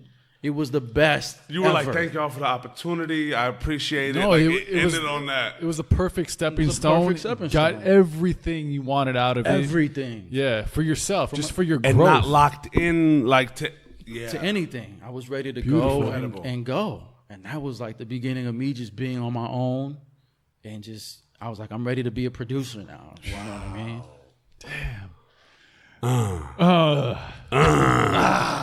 For real. Take us through the throes of that. That was another like, Yeah. another grind period. Yeah. You know, because Yeah. no longer do Cats I think you have. got a record and like what that like all the nuances, we'll bypass those. Yeah, right? yeah. But like you still growing. Still growing. And it's still about the craft. And it's still about the craft. And it's still about the hustle. Yeah. You know, people think, oh, you had this, you had that. He's making this money. You don't know what I'm making. Like, Yeah. all this money is being made, being paid out to my rent and my new studio, my car, and all these things that I now have to sustain. You know what I mean? So being on my own, it's like I have to a business I have to take care of along with my family and my newborn son. Yeah. You know what I mean? I don't have Khalil Khalil was paying all the studio rent. I was just showing up making beats. Now it's like, I got to have my own computer. I got to have my own speakers. I got to have everything on my own. Yeah. You know? So at this time, my wife leaves. She goes back to Minneapolis. Wow. And stays with my folks to get her master's degree. We let go of the apartment we had. I lived in my $500 studio in Hollywood. Wow. And it was a closet. I mean, I had a love seat in there, a love seat couch. You couldn't even open the door all the way. That's how small. God. That's how small it was. And I slept on that for like 8 months straight. Wow. And I had a computer on like a TV stand and 2 speakers, and that's all I had. That's all I had. Beautiful. And from there, I went crazy, like making beats every day. I had to find places to shower. I had to catch a city bus because my car went out on me. And this is after you have This is a after record. this. And I love that. You know what I'm because saying? that's so real, because it's like, it just shows you, like, in any business or anything you do, like, this has to be a sustainable thing. Yes. Exactly. Like, you don't, Yes. like, Keyword. yeah, you don't just, like, you have one song that takes off and you're good for life, and like all of a sudden you got the house in Malibu Yeah. with the 3 cars and shit. Like, no, it doesn't happen like that. Getting It's- royalties in perpetuity. Like, it Right. doesn't work like Yeah. that. And especially like- going off on your own, like, you don't have that that support of even the business filtering through. You know, I think people face, I think when you go off and try to do something on your own, you're associated so much with something. And for a second, you're like, I'm going to do this on my own, and hopefully all that will, like, help me here. Yeah. And some of it does, but you kind of learn quickly that most of it doesn't really. And It you all still- hinges on you. You still have to grind. You still have to prove yourself. You still have to do very high quality work. You still have to get your beats out there, or get your clients, or really. You still have to manage expectations. And also, still kind of, there's a level, I think, of proving yourself without all the other stuff. Like, Yeah. proving yourself. Like, to yourself. are you really dope, or For real. Yeah, you have to do that every day. it's like, were you really dope, or were you dope because of Because Khalil? of that. Mm. Exactly. Like, and I dealt with like, that. I trust dealt you with that. I trust you with that, but on your own. I dealt with that every single day. It was like, all right, did what I do, was that really just Khalil and the New Royales? Am I really like that good? You know, can I really do this on my own? You know, and that's what I dealt with every single day. And mind you, my family's gone there, and my wife's getting a master's degree. She brought my son with her, and it's just me. So once again, I'm alone. You know, and just trying to manage that. Like, I remember when Eminem won the Grammys for the Recovery album, and I remember being in the studio getting crazy texts, crazy tweets. I hadn't showered for 2 or 3 days. I was musty. Boy, it was like crazy. I'm going through, everybody's like, oh my God, congratulations, you made it. Da-da-da-da-da. And, you know, like Khalil went to the Grammys. I wasn't able to go because they were like, oh, it costs X amount of dollars to go. And I wasn't a producer. They didn't give me tickets for it. Yeah. So, you know, I was just like, all right, cool. Khalil was like, we're going to go out to eat afterwards. You should pop in. So I was just like, man, I don't want to do it because I got to catch the bus, man. This is like really like making me feel certain. I got to like find the best outfit that I can possibly find. You know, I was so poor. I didn't really have much. Like with a Grammy. Like I had to call. Hold on. Let's run it back. With a Grammy. Exactly. Y'all sending texts like, oh, shit, you on. Oh, shit, congratulations on your Grammy. Something that a lot of producers never get anyways. You like got the Grammy.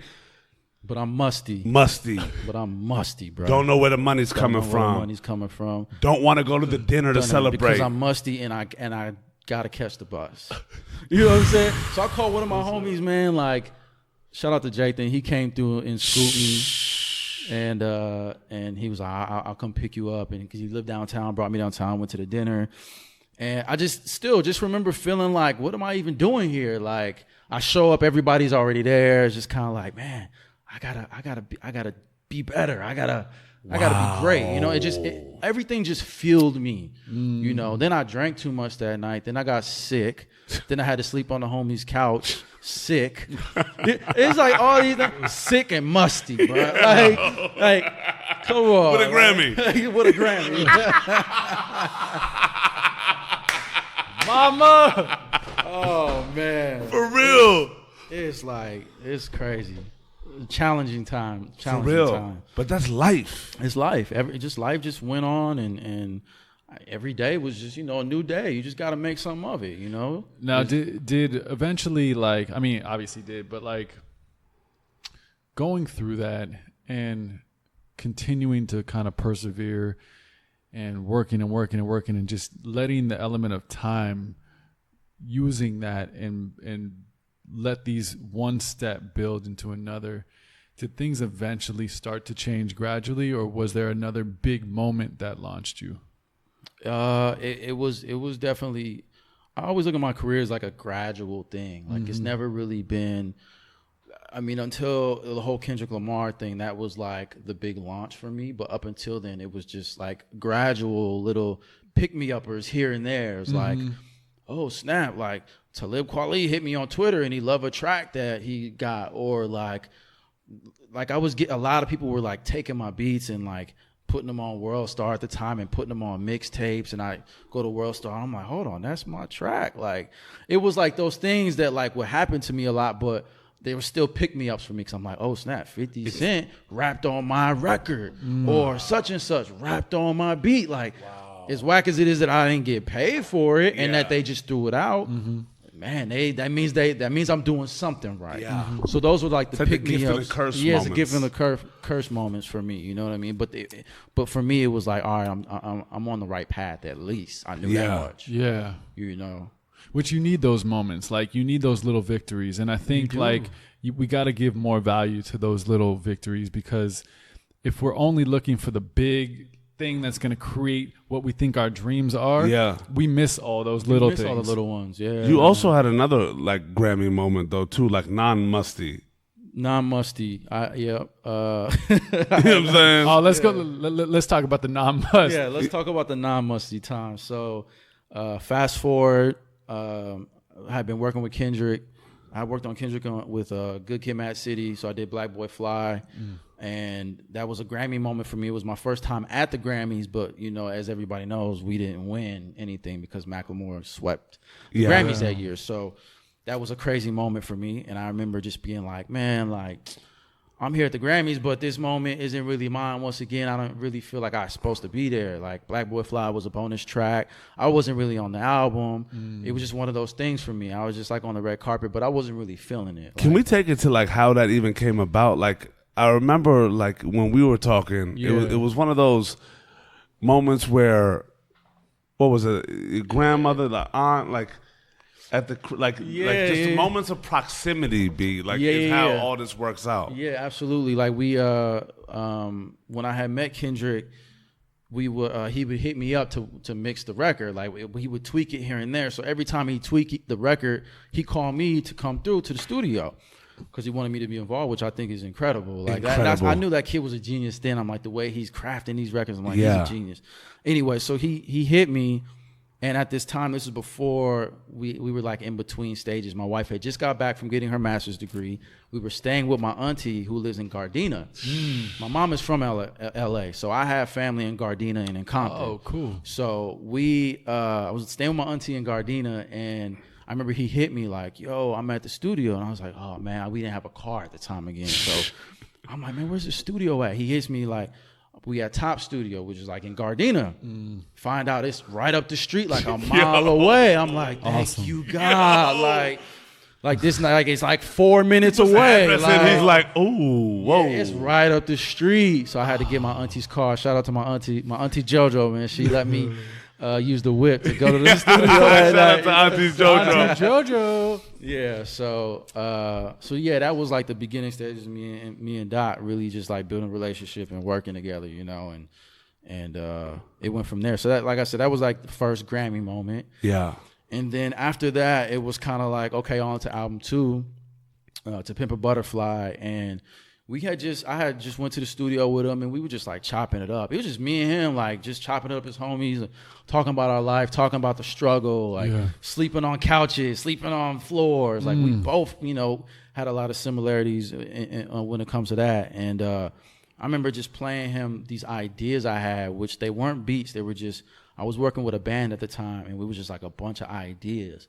There was like 50 ideas, but I knew they were amazing, but I was like, I never knew what we could do with them. You know what I mean? Like, because they weren't beats and they weren't song structures. It was more like sound like samples. You know what I mean?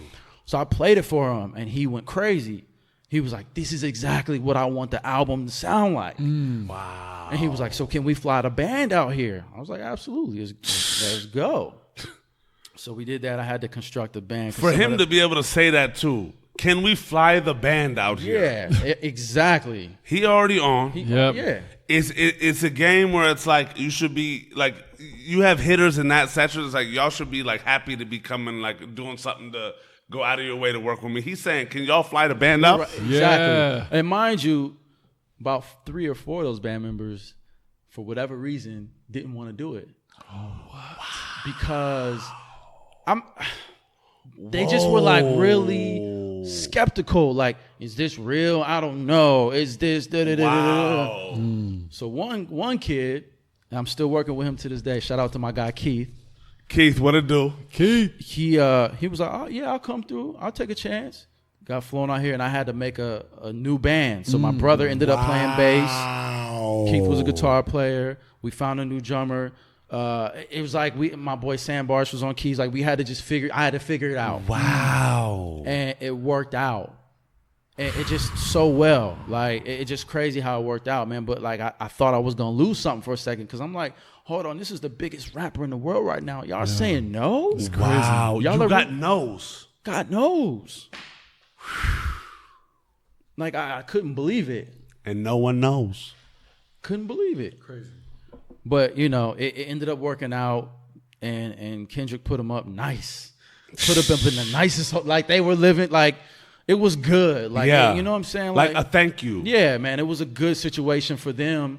And it was great because Kendrick was there at the studio every day. So he's popping in, you know, they get to be around him, and you know, the energy's right. It's immersive creativity. Exactly, man. It was, you know, Soundwave's there, Terrace Martin's there. We got musicians everywhere, saxophone players, bass players. It's just like one of those moments in time where you know whatever we're making is about to be great.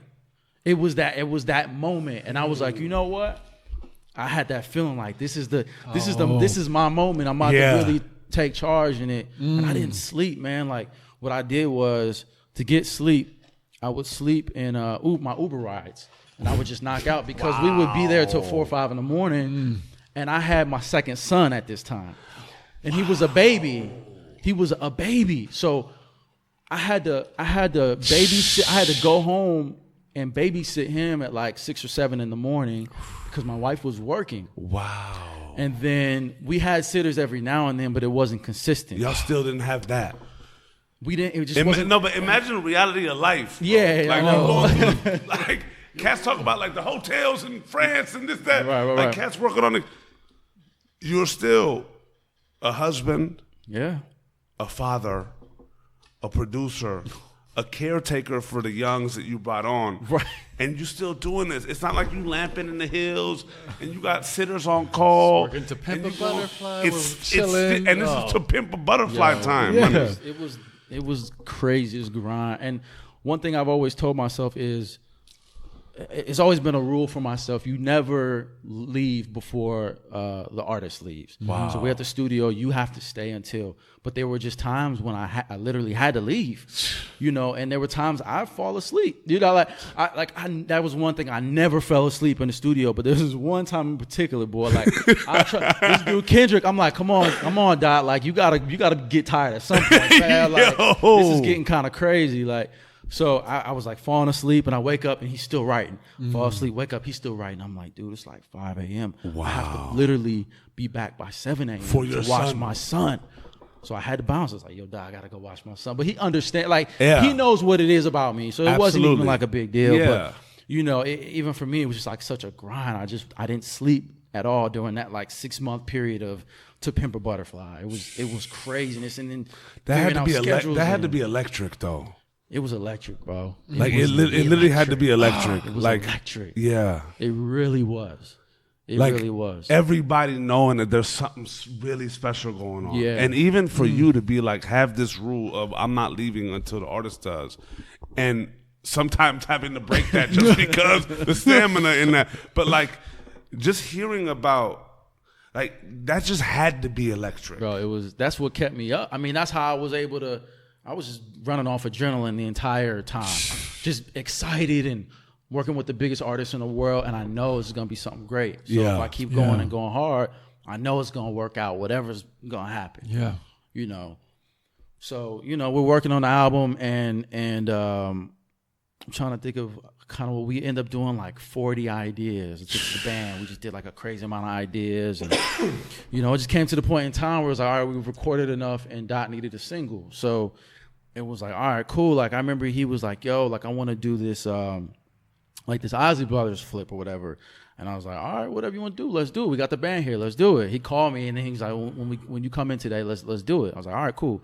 So I go in. He had already started like writing like a verse, or he had like something in his head already. So I had to get the band straight. I'm like, all right, cool. We're gonna do it just like this, right? We get this like foundation, and then we take it to the other room because we had 2 rooms going at the same time. It was like A room was the band, B room was his area. So we get this foundation of the beginning. We take it to the B room, and I remember I had to go back to the band for some reason. And I remember walking into Kendrick's studio room. And I remember before I even walked in, I remember hearing, I done been through a whole lot. And I was like, yo, whatever this is, because I didn't even realize it was like what we had just did. I was like, but whatever this is, this sounds fire. You know what I'm saying? And I walked in, and I was like, oh shit, he already got like a whole verse done. Wow. And then from there, it was just like every day we would work on it. You know what I mean? Work on it little by here, like little bit here, a little bit there. Then I was like, okay, cool, we're gonna flip it at the end. So then like I did like that bass line part like in the lobby of Interscope, just like it came to me, and I was like, okay, cool. Thundercats in the other room. I was like, yo, can you play this real quick? He's like, yeah, what you want me to play? I was like, I just played this bass line thing on the keyboard, but I wanted real bass. He's like, I got you. I was like, but I'm gonna give you one take. One take is all we're getting. He's like, all right, cool, let's do it. And he did it. That's the take that's on the on the record. You know what I'm saying? So That's all you need from him anyway. Yeah, exactly. Yeah, I mean, he's such an incredible musician. It's like, you don't need 2-3 takes. No, like he's gonna kill it. He's gonna kill it. one take. But yeah, man, we just worked on it little by little by little. And then I remember the call I got from him. He was like, yo, I just left a meeting with Dre and Jimmy Iovine, and they played it back to back like 10 times. They made me run it back. And I was like, what? He's like, yeah, it's gonna be a single. I was like, what? A single? I ain't never had a single like that before. Produced by. I didn't know what that, you know what I'm saying? Like it was just like that moment. And then I remember playing the record for Khalil before it came out. and seeing his face. I wanted the validation from my mentor. Like, man, I hope he likes it. Played it for him, and then just like that validation. Like he was like, yo, this is gonna be big. And I was like, what? Like that was like crazy for me. It's crazy because you're so in it, right? Right. You're like for the past 6 months, you've been so in it, like you don't even know, like how other people are gonna receive this thing. Exactly. You know, I had no idea. No idea. Because we.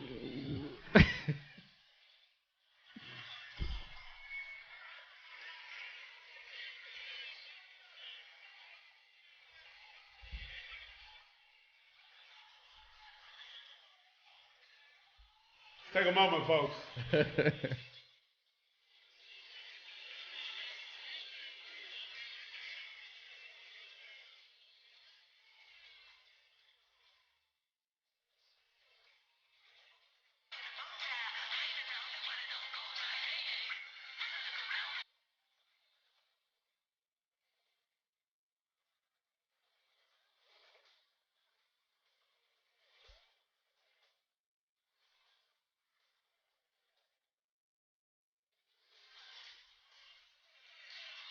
I just had to. I ain't heard that in a while. That's crazy. I just had to.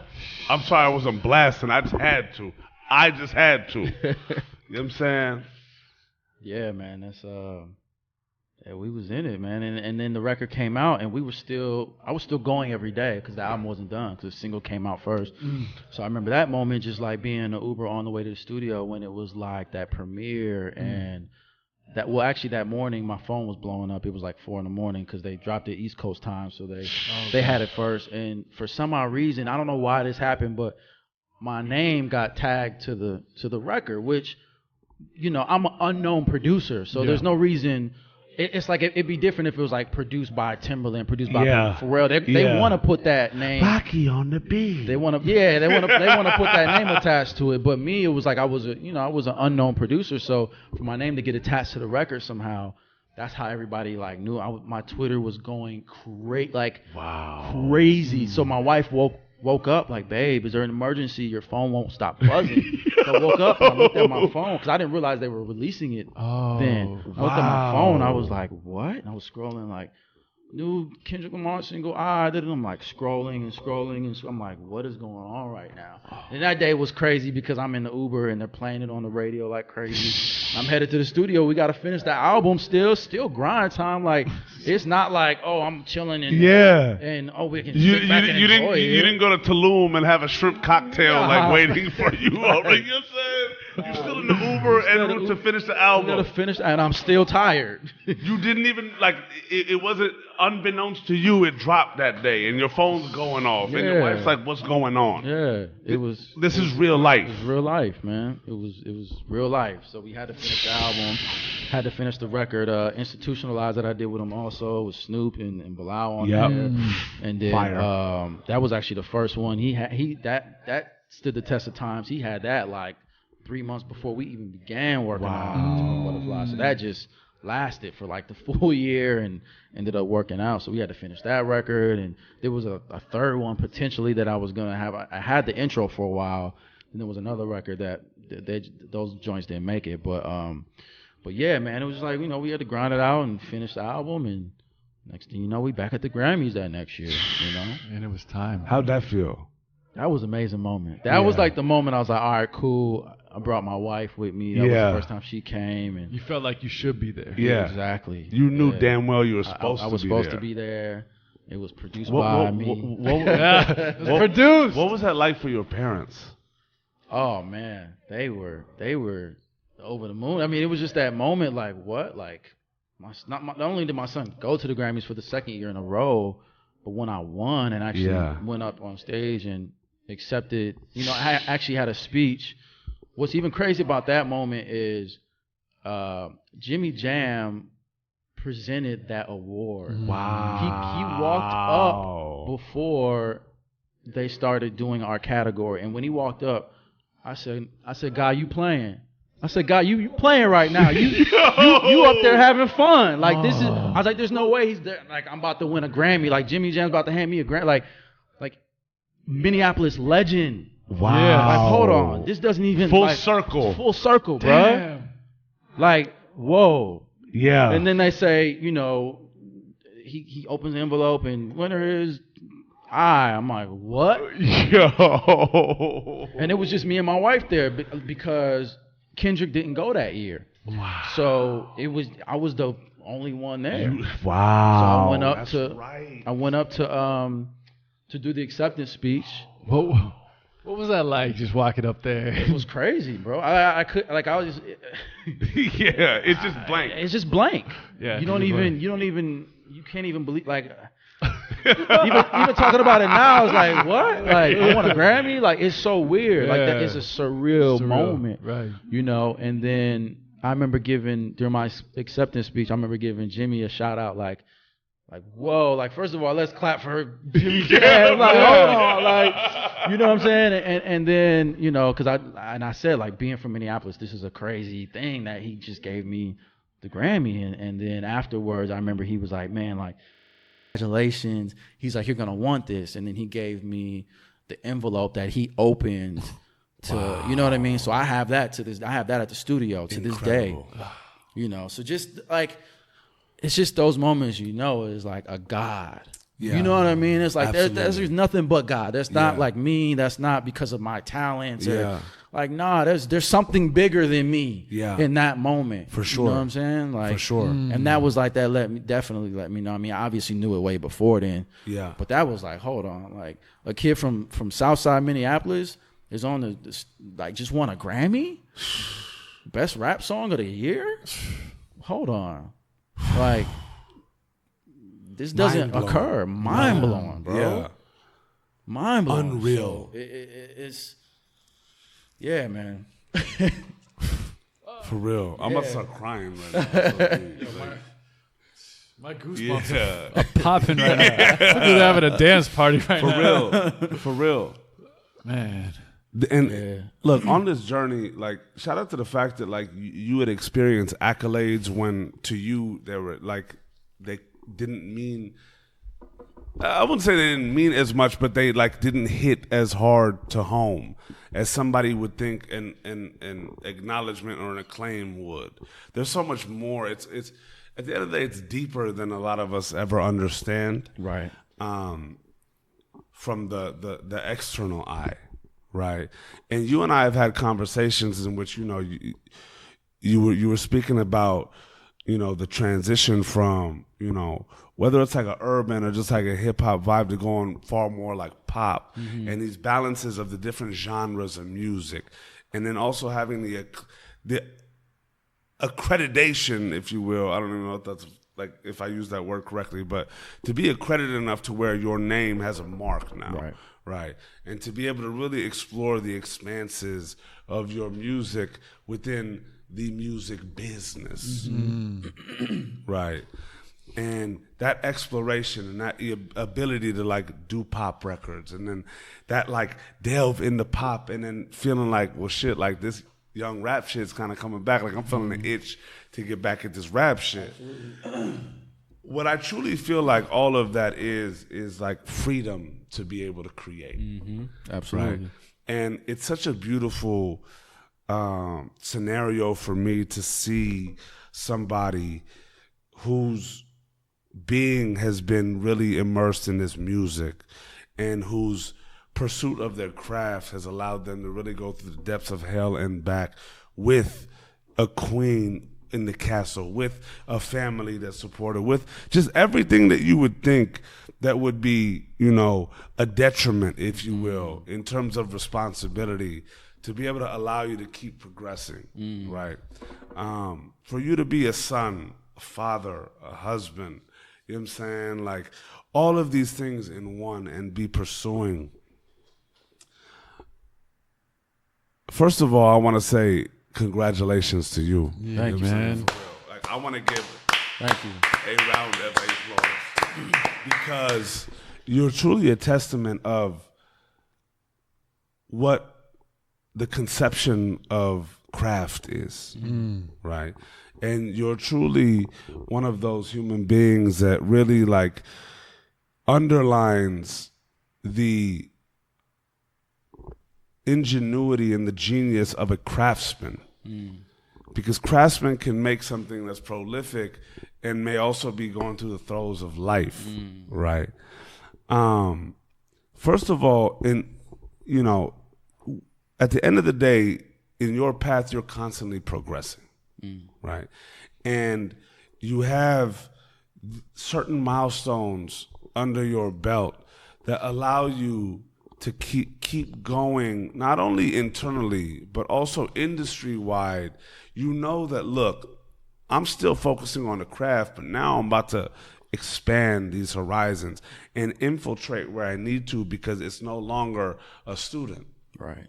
Right. You're becoming a sensei of your own in this game, right? And you still have far more to go. Far, bro. Right.